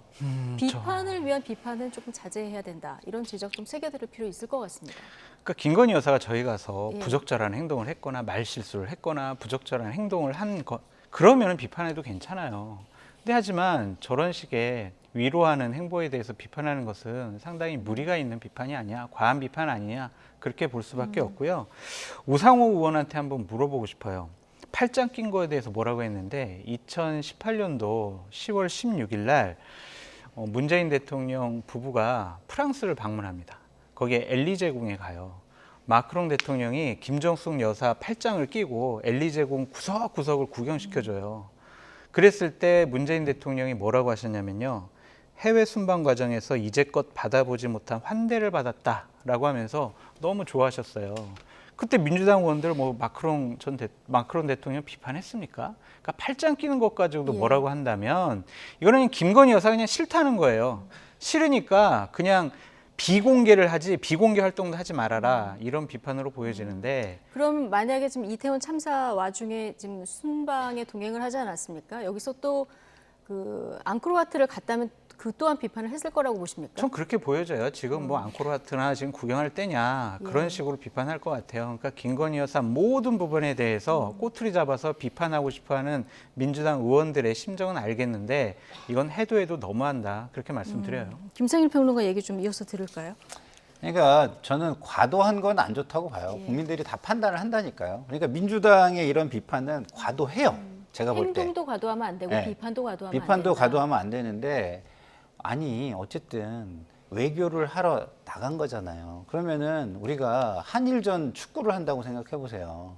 어떤 선수가 조금 잘못했다고 해가지고 그 자리에서 그걸 막 욕하고 뭐 비난하고 그러지 않잖아요. 그러면 이게 지금 어떻게 보면은 한국 대표 선수로 나가서 외교전을 뛰고 있는 거잖아요. 대통령이든 부인이든. 그러면 일단은 선의로 봐주려는 노력을 하고 그 다음에 이런 부분은 조금 오해받을 수 있는 소지가 있다고 우리는 본다. 이렇게 그냥 이 정도로 언급을 하면 국민들이 다 압니다. 그러니까 정치를 할 때 본인들이 국민의 위에 서서 정치를 한다고 생각하고 국민은 가르칠 대상이라고 생각하고 이렇게 하면 안 된다는 말씀을 꼭 드리고 싶어요. 또 하나 짚어볼 부분 좀 짚어보죠. 자, 김건희 여사 일정뿐만이 아니라 한미 정상회담 그리고 한일 정상회담. 자, 일정을 기자단이 들어가서 취재하는 게 아니라 지금 대통령실 전속 기사만 들어가서 촬영하고 사후에 사진이랑 영상을 배포하는 이런 형식으로 진행이 돼서 지금 야당에서 그 지점도 좀 비판을 하고 있는데 대통령실에서는 이게 미국 정상, 일본 정상 회담에 대해서 양국과 합의된 사안이다 이렇게 설명을 하고 있거든요. 어떻게 보십니까? 이런 합의를 저는 처음 본 것 같아요. 지지난 정권, 역대 정권에서 과연 이러한 일이 있었을까? 제 기억에는 없어요. 이례적이죠. 옳지 않은 일 같아요. 이렇게 되면은요, 기자들 왜 따라갑니까? 그냥 대통령실에서 뿌리는 자료, 사진만 보고 여기 한국 서울에서 기사 써도 상관이 없어요. 기자들 100여 명 이상 왜 따라갑니까? 왜냐면요, 저런 회담을 할 때는요, 양국 정상 간의 대화 내용도 중요하지만 서로 표정 그리고 몸짓 이런 것도 상당히 중요한 외교적으로 우리가 평가해야 될 부분들이 있는 거예요. 그런 부분에 대해서 어떤 언론사는 비판하고 어떤 언론사는 좋다라고 표현을 하고 그런 것들이 바로 언론과 보도, 표현의 자유가 있는 대한민국이 누려야 될 자유가 아니겠습니까? 그런 것들을 감춘다고 한다고 해서 이게 감춰질까라는 좀 생각도 들어요. 대통령께서 지난 외국 순방 과정 중에서 여러 실수를 했으니까 순방 리스크를 줄이기 위해서 이러한 좀 말도 안 되는 결정을 했다라는 것 충분히 이해할 수는 있지만 네. 이것은 두고두고 윤석열 정권의 외교 순방에 있어서 예. 상당히 안 좋은 사례로 계속해서 남아있을 것 같아서 네. 상당히 걱정스럽습니다. 뭐 한미일 회담은 취재 허용을 했기 때문에 이건 어떻게 설명하느냐 이게 대통령실의 입장이긴 한데 지금 말씀하신 대로 굉장히 이례적인 일이거든요.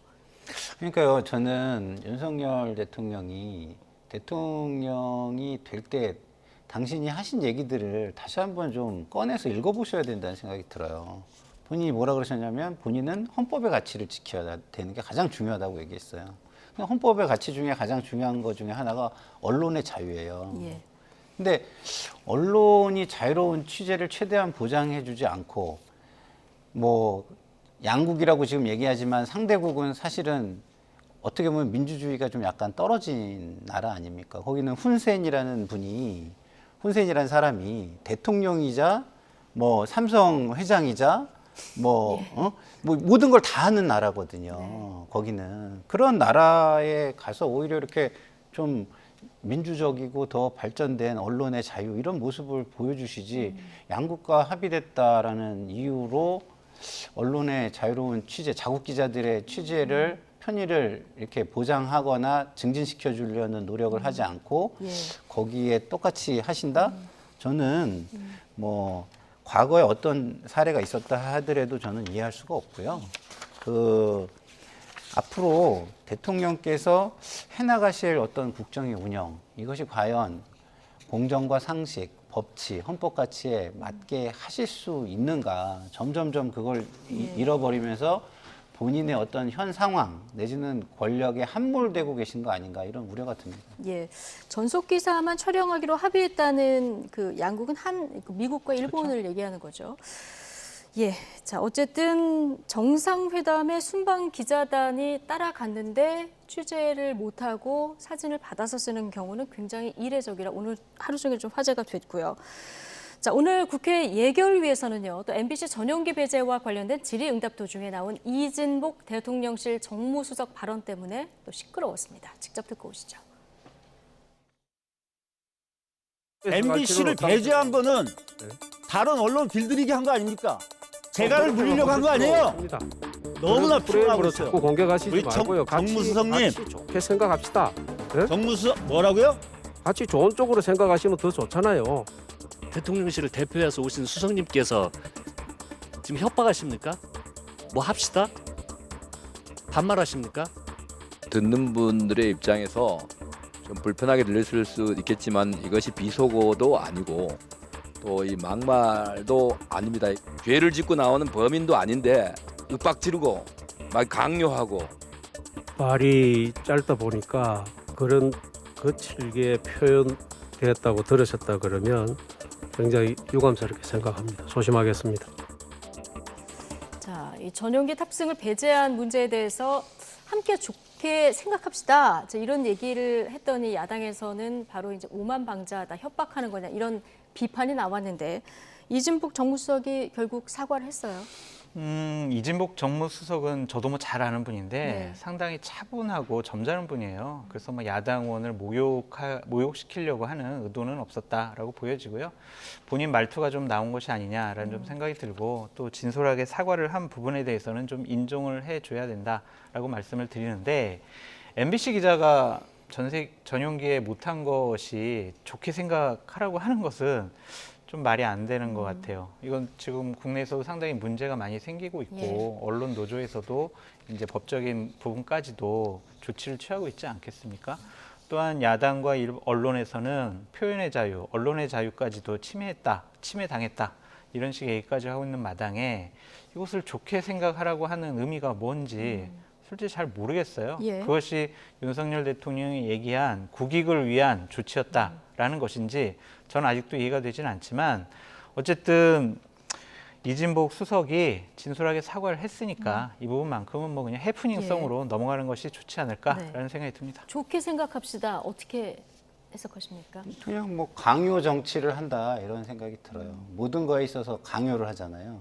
국민이 들리는 대로 들으면 그렇게 듣지 말라고 강요하고, 논란을 일으킨 사람이 논란으로 생각하지 말라고 강요를 하고, 그다음에 취재 배제를 했는데 나쁘게 생각하지 말라고 강요하고, 모든 것을 강요하는 정치 아닌가 이런 생각이 들어요. 그러니까 국민을 대하는 자세가 잘못됐다. 정치는 누구를 위해서 하는 것이냐, 이거를 좀 아셔야 되는데, 지금 아직까지도 그냥 본인은 검사로서 옳고 그름을 내가 판단하고 내가 정하는 거야. 내가 기소하면은 옳은 거고, 기소 안 하면은 뭐 아니, 기소 안 하면 옳은 거고 기소하면 옳지 않은 거야. 뭐 이렇게 검사 때의 티를 아직까지 벗어나지 못하는 거 아닌가 이런 생각이 자꾸 들어요. 하루빨리 정치인의 모습으로 돌아오셔야 그 주변에 있는 사람들도 눈치를 안 보고, 아, 좀 더 대통령을 위해서 정치를 잘해야지 이런 생각을 할 거라고 생각해요. 자, 국민의힘 뭡니까? 국민을 위한 힘이 되겠다는 뜻, 이런 거 아니겠습니까?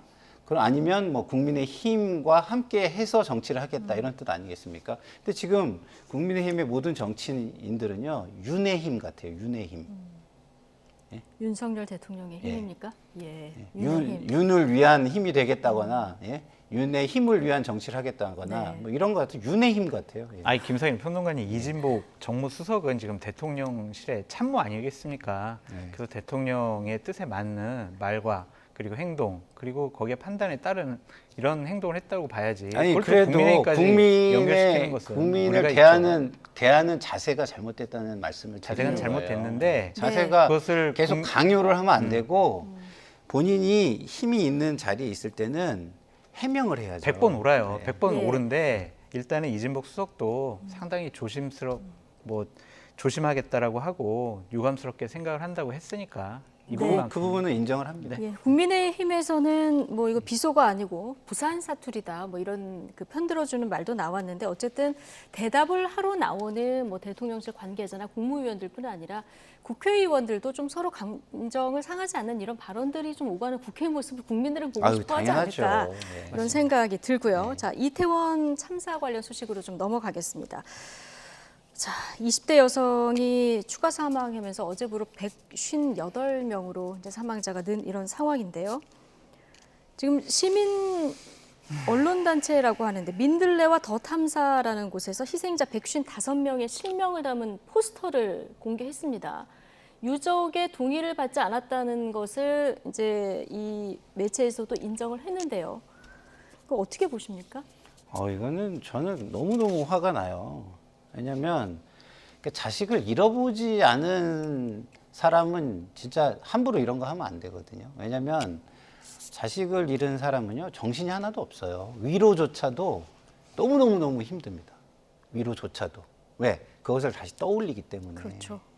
그런데 본인들이 조용하게 지원을 해야 마땅한 사람들인데, 유족과 어떤 유족의 뜻과 상관없이 마치 유족의 뜻을 더 잘 아는 양, 유족의 어떤 생각을 더 잘 이해하는 양, 상황을 더 많이 아픔을 더 많이 느끼는 양, 이렇게 행동하는 건 진짜 맞지 않습니다. 본인들이 어떤 권한을 가지고 있다면 유족 뒤에서 어떻게 하면 조용한 지원을 할 수 있을까를 고민하셔야 됩니다. 드러내놓고 이렇게 하려고 그러면요, 아까 빈곤의 띠띠띠 그거 얘기하셨잖아요, 장혁태 의원이. 잘못하면 이건 참사의 띠띠띠가 되는 거예요. 네, 참사의 포르노가 된다, 잘못하면. 자, 민들레 측에서는 뭐라고 얘기하냐면, 희생자들을 익명의 그늘 속에 계속 묻히게 하는 게 오히려 정치화이자 정치공학이다, 이렇게 얘기를 했거든요. 그걸 왜 자기네들이 판단을 합니까? 유족들한테 물어봐야죠. 공개도 괜찮습니까? 물어봐야죠. 자신들 일이 아니잖아요. 저는 이것은 참 나쁜 일을 했다라고 볼 수밖에 없고, 결국에는 시민 언론이라고 하는 민들레라는 이름을 알리기 위한 광고성 기사가 아니냐라는 좀 생각까지 듭니다. 더 탐사는 최근에 한동훈 장관 건 때문에 많이 들어봤는데, 민들레는 어떤?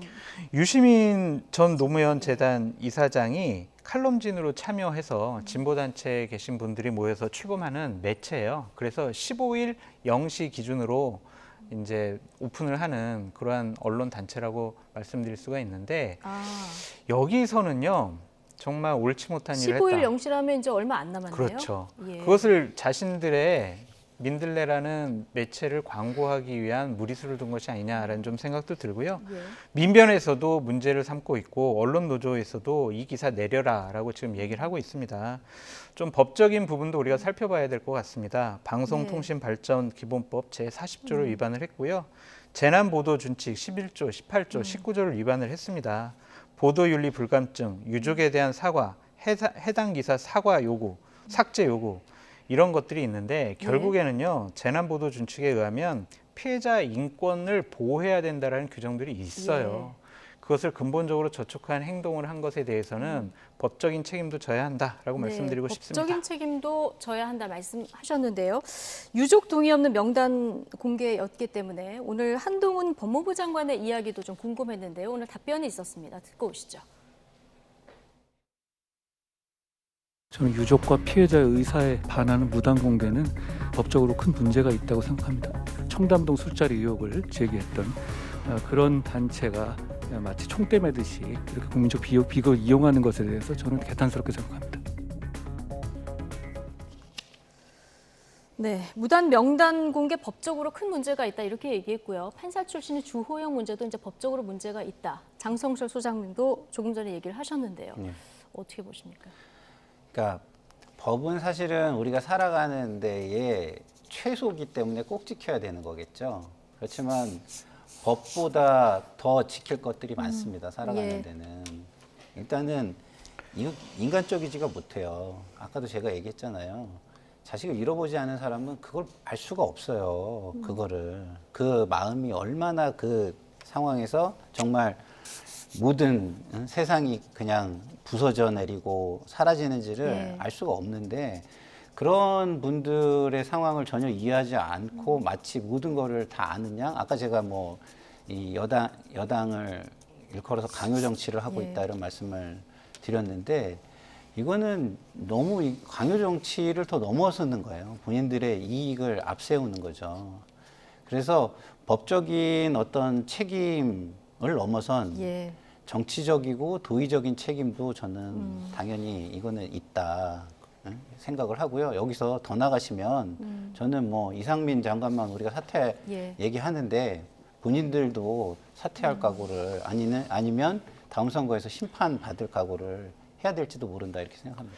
그러니까 이 보도와 관련해서 저는 근본적으로 문제 삼고 싶은 것은 저 명단을 어떻게 입수했을까라는 겁니다. 저 명단을 갖고 있는 쪽은 경찰 아니면은 경찰을 통해서 자료 요구를 통해서 얻은 국회에서 있을 것 같아요. 그래서 제가 봤을 때는 경찰에서는 주지 않았을 것 같고 민주당 국회의원이 경찰청에 자료 요구를 해서 명단을 입수해서 결국에는 민들레 측에 넘긴 것이 아니냐라고 추정을 해보는데 추정, 장성철 씨는 추정이시고요. 그 과정도 좀 살펴봐야 될 것 같다는 좀 생각이 들고요.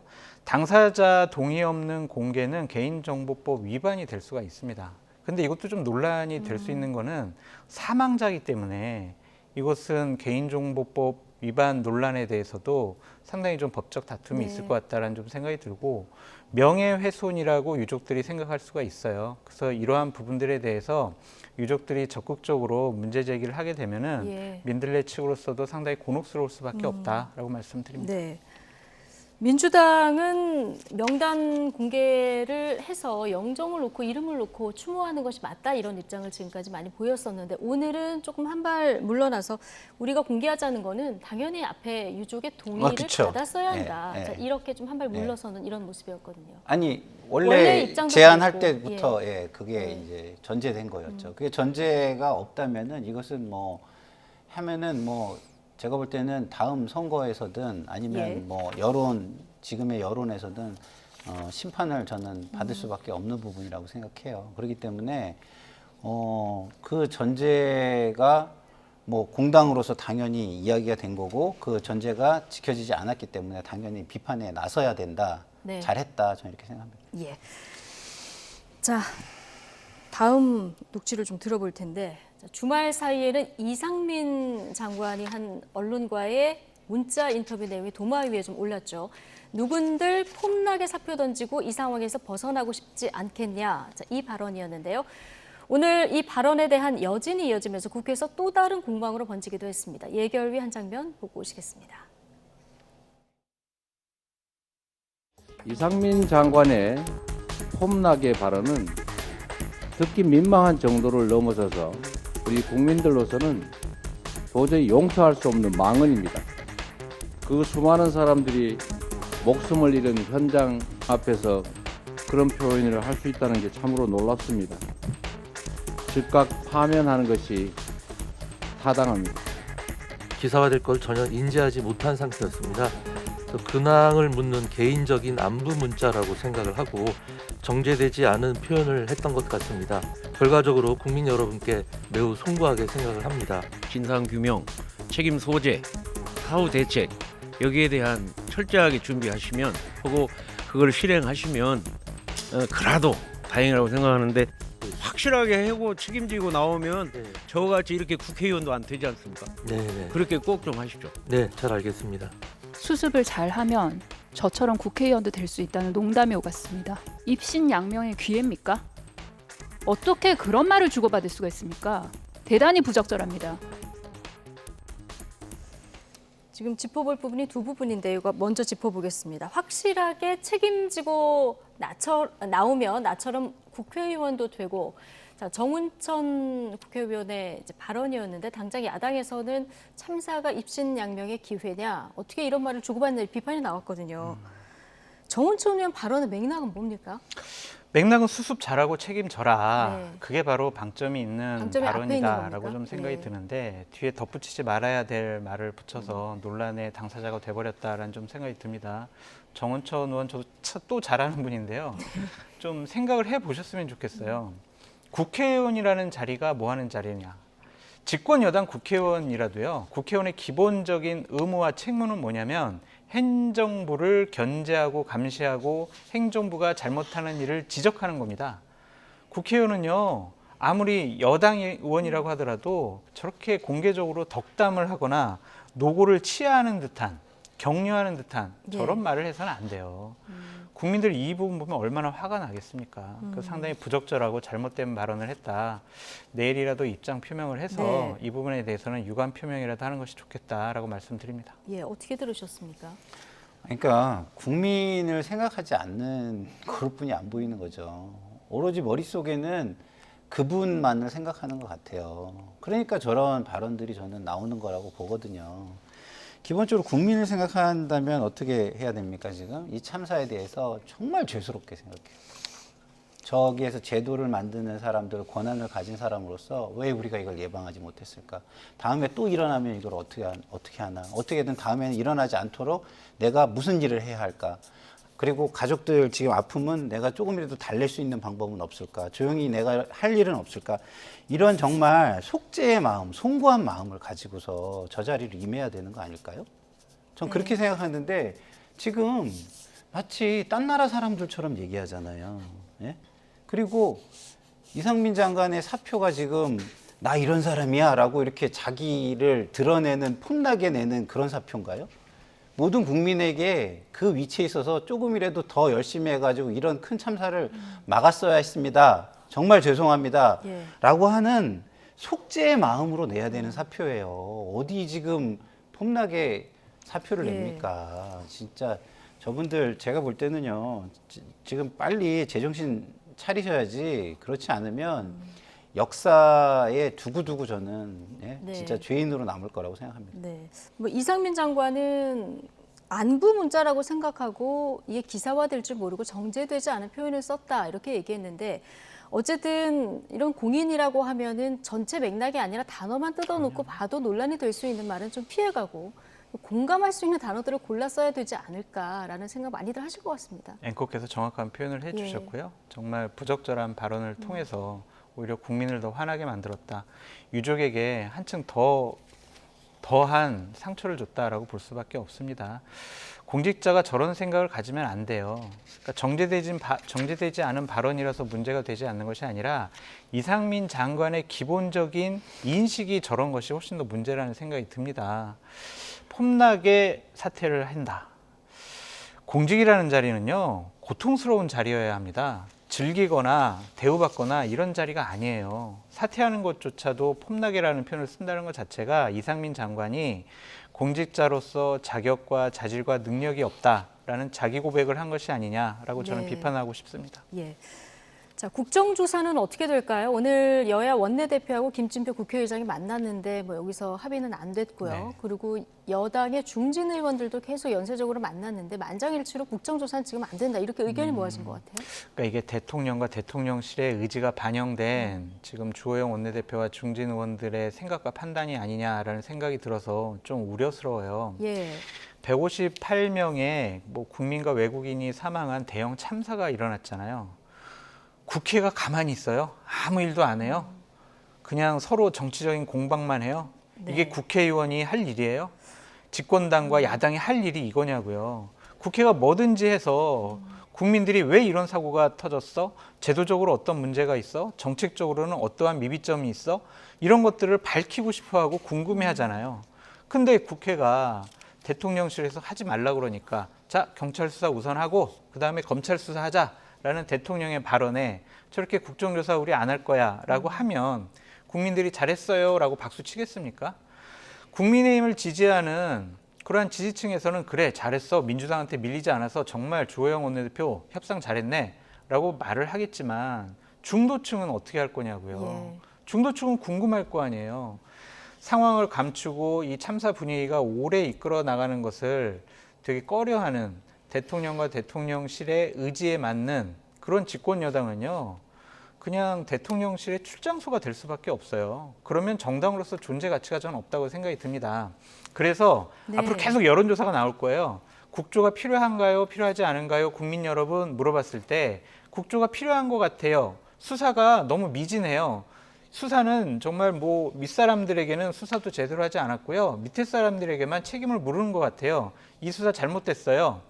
국정조사 해야 돼요. 네. 라는 여론의 압박이 가해지면 국민의힘도 대통령실도 달라질 수밖에 없다. 그렇죠. 이렇게 보시는 거군요. 지난주에도 수사기관의 역할하고 국회 역할은 다르다 이런 얘기를 해주셨는데 민주당은 24일 이제 본회의가 열리는데요. 여기서 야당 단독으로라도 이제 처리하겠다 이런 입장인데 김진표 의장 뭐 상정할 거라고 보십니까? 당연히 상정할 거라고 보십니까? 저는 예. 저 같아도 하죠. 왜냐하면 제가 뭐 장석철 소장님 말씀 잘해주셨는데 조금 보태면 이런 거예요. 저기에 내 가족이 있었다고 한번 생각을 해보세요. 그러면은 피를 토하해 가면서라도 뭘 하지 않겠어요? 피를 토하는 심정으로 뭘 하지 않겠어요? 아니 지금 국회의원이 국민을 대표해가지고 뭔가 해야 되는 사람들이 그렇게 아파하는 사람들이 있는데 아무것도 안 하겠다? 그리고 수사를 믿는다? 이거는요, 진짜 제가 볼 때는 국민은 어떻게 느끼냐면 그런 거를 뭔가 지금 뭔가 뭐 마사지를 할 게 있나? 꼬리를 자를 게 있나? 이렇게뿐이 안 느껴져요. 그러시면 안 돼요. 그러시면 아까 제가 말씀드리잖아요. 그냥 죄인도 아니고 역사의 죄인들 되세요. 그러시면 안 된다는 말씀 제가 강하게 좀 드리고 싶습니다. 하나 좀 덧붙이고 싶은데 국민의힘 중진 의원들 한번 입장 바꿔 생각해 보시라. 문재인 정권 하에서 저런 대형 참사가 벌어졌어요. 그러면은 야당인 국민의힘 의원들이 국정조사 하지 말고요. 경찰 수사 좀 지켜봅시다. 그렇게 하겠냐고요. 그러니까 입장은 여야가 됐더라도 동일해야 돼요. 네. 입장이 바뀌었다고 어떤 판단의 기준이 바뀌면은요. 이것은 국민들을 우롱하는 거다라는 생각이 좀 듭니다. 네, 국민들도 늘 정치권 소식 보면서 그 생각하실 것 같아요. 예, 역지사지의 자세가 좀 필요하다. 예, 이런 말씀으로 듣겠습니다. 자, 나이트 포커스 오늘은 장성철 공론센터 소장, 김상일 정치평론가 오늘 두 분과 함께했습니다. 고맙습니다.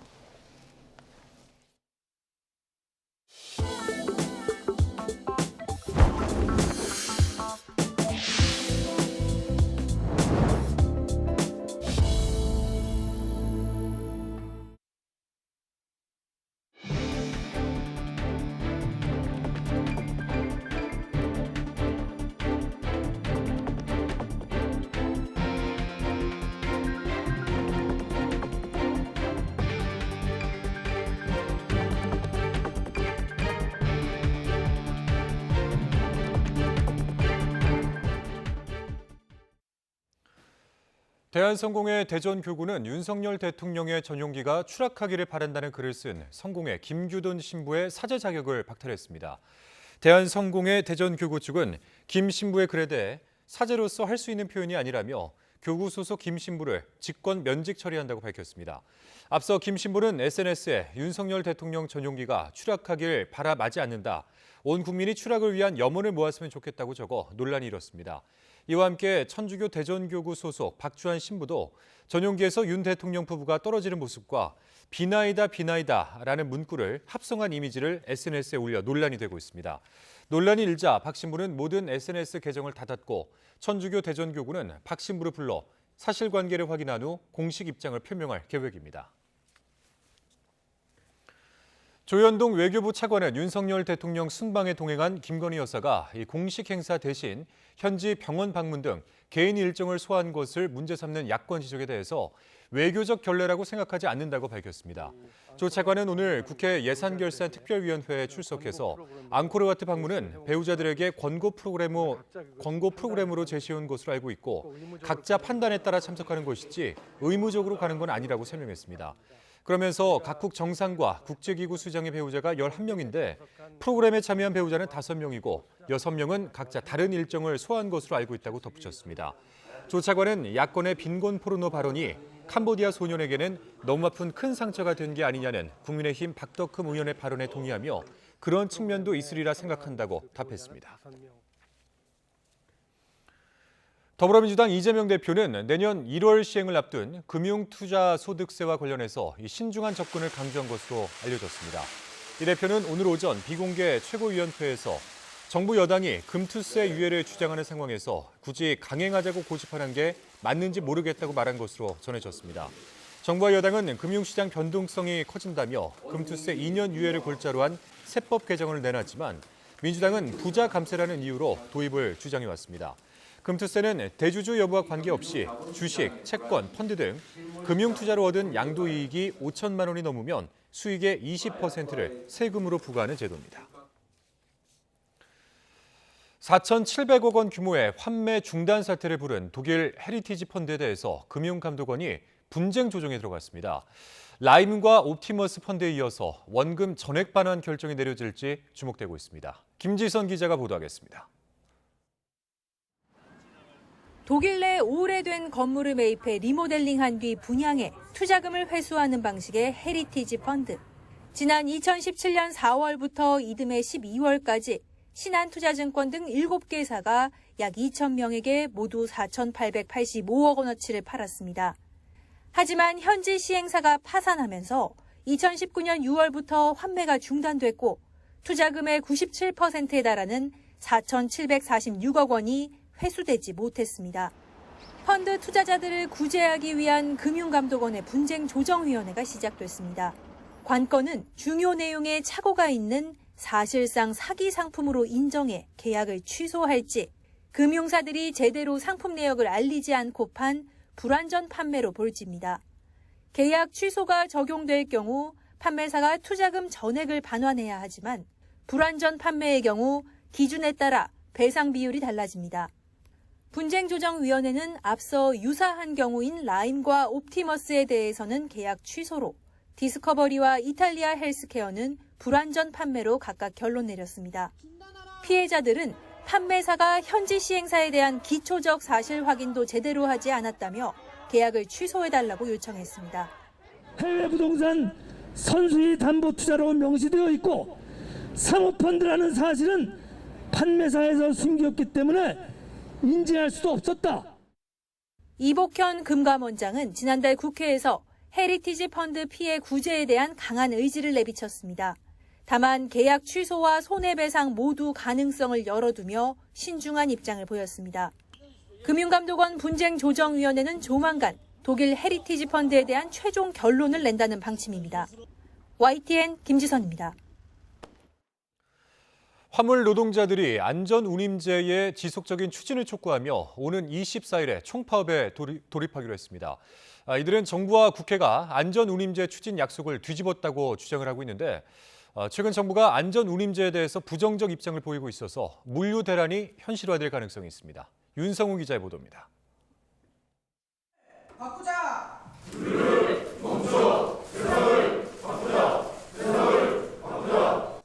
총파업 투쟁 승리 피켓을 든 화물 노동자들이 한자리에 모였습니다. 이들은 안전운임제 일몰제 폐지 등을 촉구하며 총파업을 예고했습니다. 대한민국의 물류는 한날 한시에 모두 멈출 것입니다.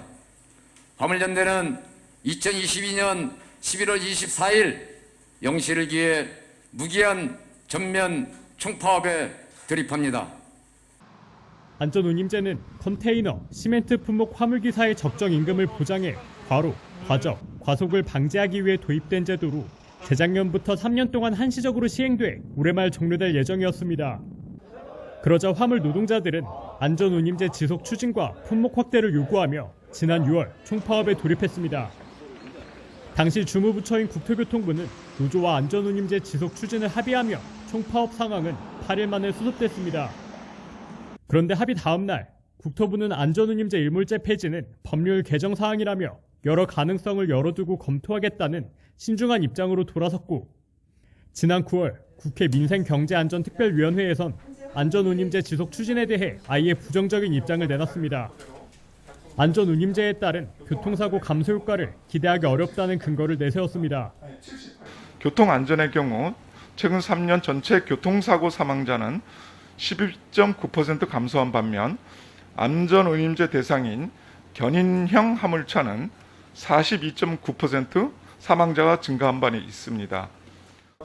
결국 국회에서도 안전운임제 일몰제 폐지에 대해 결론을 내리지 못하고 활동을 종료했습니다. 화물 노동자들은 정부와 국회가 약속을 뒤집었다며 강도 높게 비판했습니다. 그러면서 안전운임제 연장이 이뤄질 때까지 파업을 철회하지 않겠다고 밝혀 이달 말 물류 대란이 발생할 수 있다는 우려가 커지고 있습니다. YTN 윤성훈입니다. 수사 대상에 올랐던 경찰에 이어 참사 관련 업무를 맡아왔던 서울시 공무원까지 극단적 선택을 하면서 현장에만 책임을 떠넘긴다는 비판의 목소리가 더 커지고 있습니다.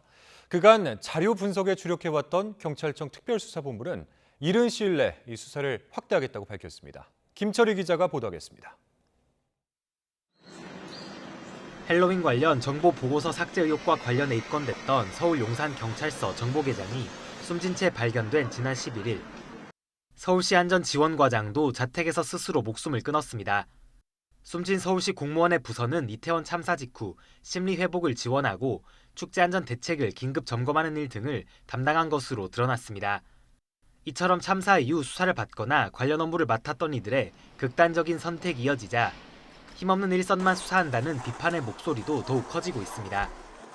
온라인 커뮤니티에는 책임져야 할 사람들이 빠져나갔으니 공정해 보이려 누군가에게 책임을 씌우는 것 같다거나 참사는 수뇌부의 책임이니 현장에서 뛰는 실무자에게 책임을 물으면 안 된다는 등의 의견이 잇따르고 있습니다.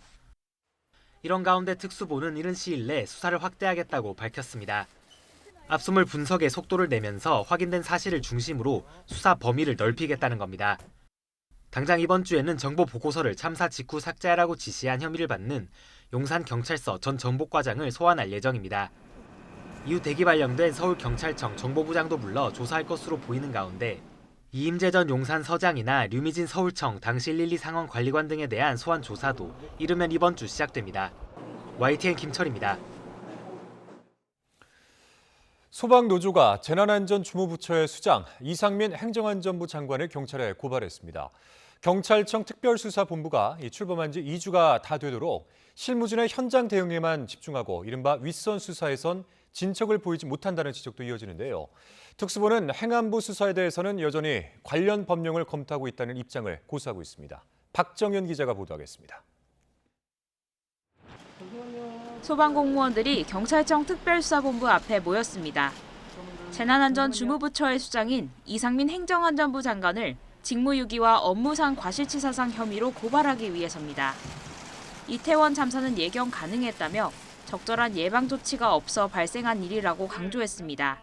실제 현장에서 대응하는 대응의 대원들의 위주로 지금 현재 수사가 이루어지고 있고 가장 핵심적으로 예방적인 조치를 취하지 못한 부분은 행안부 장관이나 그 윗선에서 결정하고 전국 공무원 노조 소방청지부도 서울 용산소방서장과 지휘팀장을 입건한 건 꼬리 자르기식 수사라고 규탄했습니다. 그러면서 윗선의 책임을 규명해야 한다고 목소리를 높였습니다. 정말 책임자가 누군지, 수사할 사람이 누군지 한 번 더 고백해 주시고 엄정한 수사를 해주시기 바랍니다. 특수부는 그러나 용산소방서장이 참사 당일 책임관으로 근무가 지정된 사실을 확인했다며 참사 전후 적절한 조치가 이뤄졌는지 살펴보고 있다고 밝혔습니다. 행안부와 관련해서는 담당 부처인 건 맞지만 구체적인 상황을 처리하는 데서 직접적인 지휘 감독 권한을 갖는지는 법률에 명시돼 있지 않아 법리 검토가 필요하다고 설명했습니다. 이어 이상민 장관 고발장에 적시된 직무유기 혐의는 고위공직자 범죄에 해당해 절차에 따라 공수처에 통보해야 한다고 덧붙였습니다. 이런 가운데 행안부는 책임 소재를 규명하는 건 수사의 영역이라며 수사 결과를 지켜보겠다는 입장입니다. YTN 박장현입니다. 천주교 정의구현 전국사재단은 서울 중구 서울 파이낸스 센터 앞에서 이태원 참사 희생자들을 위한 추모 미사를 열고 진상규명과 재발 방지를 촉구했습니다. 정의구현 사재단 신부 190명을 포함해 모두 800여 명이 참여한 추모 미사에서는 김영식 정의구현 사재단 대표 신부는 희생자들의 이름을 한 명씩 부르며 안식을 기원하는 기도를 했습니다. 사재단은 성명에서 예견된 재난을 대비하지도 않았고 참극 직전 상황을 호소했지만 모르쇠로 일관했다며 정부 당국을 비판했습니다. 한미일 정상이 북한 미사일 경보를 실시간으로 공유하기로 했죠. 한미일 3국 간 군사 협력을 확장시켜서 북핵을 더욱 억제하겠다는 게 그 배경으로 보입니다. 앞으로 실시간 정보 공유가 어떻게 이루어질지 한현희 기자가 짚어봤습니다. 북한이 미사일을 쏠 때마다 한미는 실시간으로 정보를 공유하고 있습니다. 미국과 일본도 마찬가지입니다. 우리나라와 일본도 북한 미사일과 관련한 정보 교환을 하고는 있습니다. 한미일 정보공유약정 T사와 한일 군사정보보호협정 지소미아가 대표적입니다. 하지만 T사는 미국을 경유해 정보를 공유해야 하고 지소미아는 요청이 있을 때 사후 검증 차원의 정보 교환만 이뤄집니다. 때문에 한미일 정상이 공동 성명에서 북한 미사일 정보의 실시간 공유를 명시한 건 최근 미사일 도발 수위를 높이고 있는 북한을 향한 강력한 경고라는 분석입니다. 실시간이라는 표현이 들어감으로써 지금보다는 북한을 좀 더 정밀하게 들여다볼 수 있다. 북한은 미사일을 이제 좀 더 빨리 탐지하고 추적하고 그에 대한 대응을 한다는 측면에서는 기존에 있는 지소미아보다는 훨씬 더 시스템적으로도 구축한다는 개념이니까 진일보하는 개념이라고 볼 수 있겠죠. 한미일 3국이 어떻게 실시간으로 북한 미사일 정보를 공유할지는 미지수입니다. 한일 간에는 실시간 정보를 공유할 수 있는 시스템이 없는 만큼 미국이 가진 시스템을 확장하는 방안 등이 거론됩니다. 정상회담에서 이루어지는 공동성명이라든지 이런 내용들은 통상 이제 큰 틀에서의 합의를 하는 것이고 그걸 담당하는 각 부처에서 세부적인 논의를 하면서 구체적인 방안을 발전시켜 나간다는 것이 통상적인 절차이기 때문에 다만 초기 탐지나 분석은 지리적으로 우리 측이 우위에 있어 실시간 정보 공유가 일본에만 유리하다는 주장이 나올 수 있습니다. 이 때문에 고급 정보망을 보유한 미국의 역할이 더 커질 수밖에 없고 결국 미국 주도의 미사일 방어 체제에 편입돼 중국을 자극할 수 있다는 지적도 나옵니다. 이에 대해 국방부는 정보 교환만으로 미사일 방어 체제 편입을 얘기하는 것은 부적절하고 한일 간 정보 교환도 모두의 이익이 되는 방향으로 진행될 것이라고 선을 그었습니다. YTN 한현입니다.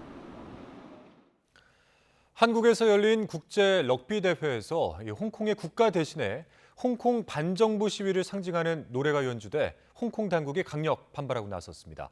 어떤 사연인지 임수근 기자가 보도합니다. 홍콩의 영광을 일한 노래입니다. 2019년 홍콩 민주화 시위 때 홍콩 시민들이 만들어 불렀던 노래입니다. 홍콩의 민주주의와 자유가 다시 회복되기를 염원하는 내용을 담고 있어 시위 때 마치 국가처럼 불렸습니다. This is a song of Hong Kong. Most of the Hong Kong people love this, and we think that we represent our heart and our people and our land. 이 노래가 인천에서 열린 2022 아시아 럭비 세븐즈 시리즈 한국과 홍콩 결승전에서 울려 퍼졌습니다. 국가 대신 시위곡이 연주되자 홍콩 선수들과 코치진은 의아한 표정이 역력합니다. 연주 직후 홍콩 측의 항의를 받은 조직위는 국가가 잘못 연주된 것을 파악하고 곧바로 중국 국가를 틀었습니다. 대한럭비협회는 착오로 인한 단순 실수로 발생한 것이며 그 어떠한 의도가 없음을 명확히 밝힌다고 해명했습니다. 해명에도 불구하고 홍콩 당국은 성명을 내고 강력 반발했습니다. 2019년 폭력적인 시위, 독립운동과 밀접히 연계된 노래가 중국 국가로 연주된 것에 강력한 개탄과 반대를 표시한다고 밝혔습니다. 이에 홍콩 럭비 연맹에 사안을 자세히 조사해 보고할 것을 지시했다고 덧붙였습니다. 홍콩 당국은 2019년 반정부 시위 당시 공공장소에서 중국 국가인 의용군 행진곡이 야유를 받자 이를 처벌하는 내용의 법을 만들었습니다. 국기와 국가 상징, 국가를 모독하면 3년 이하의 징역이나 5만 홍콩 달러, 900만 원에 가까운 벌금형에 처합니다. YTN 임수근입니다. 대구에 있는 한 편의점에서 한 여성이 이유 없이 다른 사람을 폭행하는 일이 벌어졌습니다. 출동한 경찰까지 때려 현행범으로 체포가 됐는데요. 결국 가족이 와서 신원보증이 됐다는 이유로 몇 시간 지나지 않아 풀려났는데 같은 편의점을 다시 찾았다고 합니다. 이훈재 기자가 취재했습니다. 편의점 문을 열고 들어서는 여성. 매장 안에 있던 다른 여성이 다가서더니 다짜고짜 밀어붙입니다. 머리채를 잡아 뒤흔들고 손과 발을 휘둘러 피해 여성은 손 쓸 틈도 없이 당합니다. 소란스러운 소리를 듣고 찾아온 옆집 식당 주인을 이유 없이 폭행한 겁니다. 밖으로 나와서도 손찌검은 멈추지 않습니다. 말리던 피해자 아들까지 때리고 급기야 안경까지 잡아채 바닥에 던집니다. 편의점에서 이상한 소리가 큰 소리가 나길래 어머니가 식사하시다가 무슨 소린가 싶어가지고 들어가자마자 몇 초 안 된 상간에서 어머니께서 이제 다 당하고 폭행당하는. 이해할 수 없는 행동은 경찰을 상대로도 계속됐습니다. 몸을 밀고 얼굴을 때리자 경찰이 곧장 여성을 제압해 체포합니다. 서울 폭행으로 신고가 됐고요. 그래서 폭행죄하고 출동한 경찰관들 하는 거는 이제 공무집행방해, 폭행 및 공무집행방해로 입건됐네요. 현행범으로 체포됐던 여성은 곧 풀려났습니다. 가족이 찾아와 신원 보증이 이루어졌고 주거지가 분명해 붙잡아둘 이유가 없다는 겁니다. 집으로 돌아간 여성은 다시 편의점을 찾았고 며칠 뒤에는 주변 식당에서 무전 취식을 시도하며 소란을 피워 피해자들을 불안하게 했습니다. 일단 제일 걱정되는 거는 제가 없을 때 혹시나 그런 일이 또 그 여자분이 또 와가지고 또 일부러 어머니한테 또 그럴까봐 그게 최고 걱정입니다. 경찰은 피해자 요청이 있으면 심의 등 절차를 거쳐 피해자 신변을 보호합니다. 하지만 이번 사건의 경우 요청이 없어 보호 조치가 이루어지지 않았습니다. 피해자 조사를 마친 경찰은 조만간 40대 피의자를 다시 불러 구체적인 범행 경위를 조사할 예정입니다. YTN 이윤재입니다.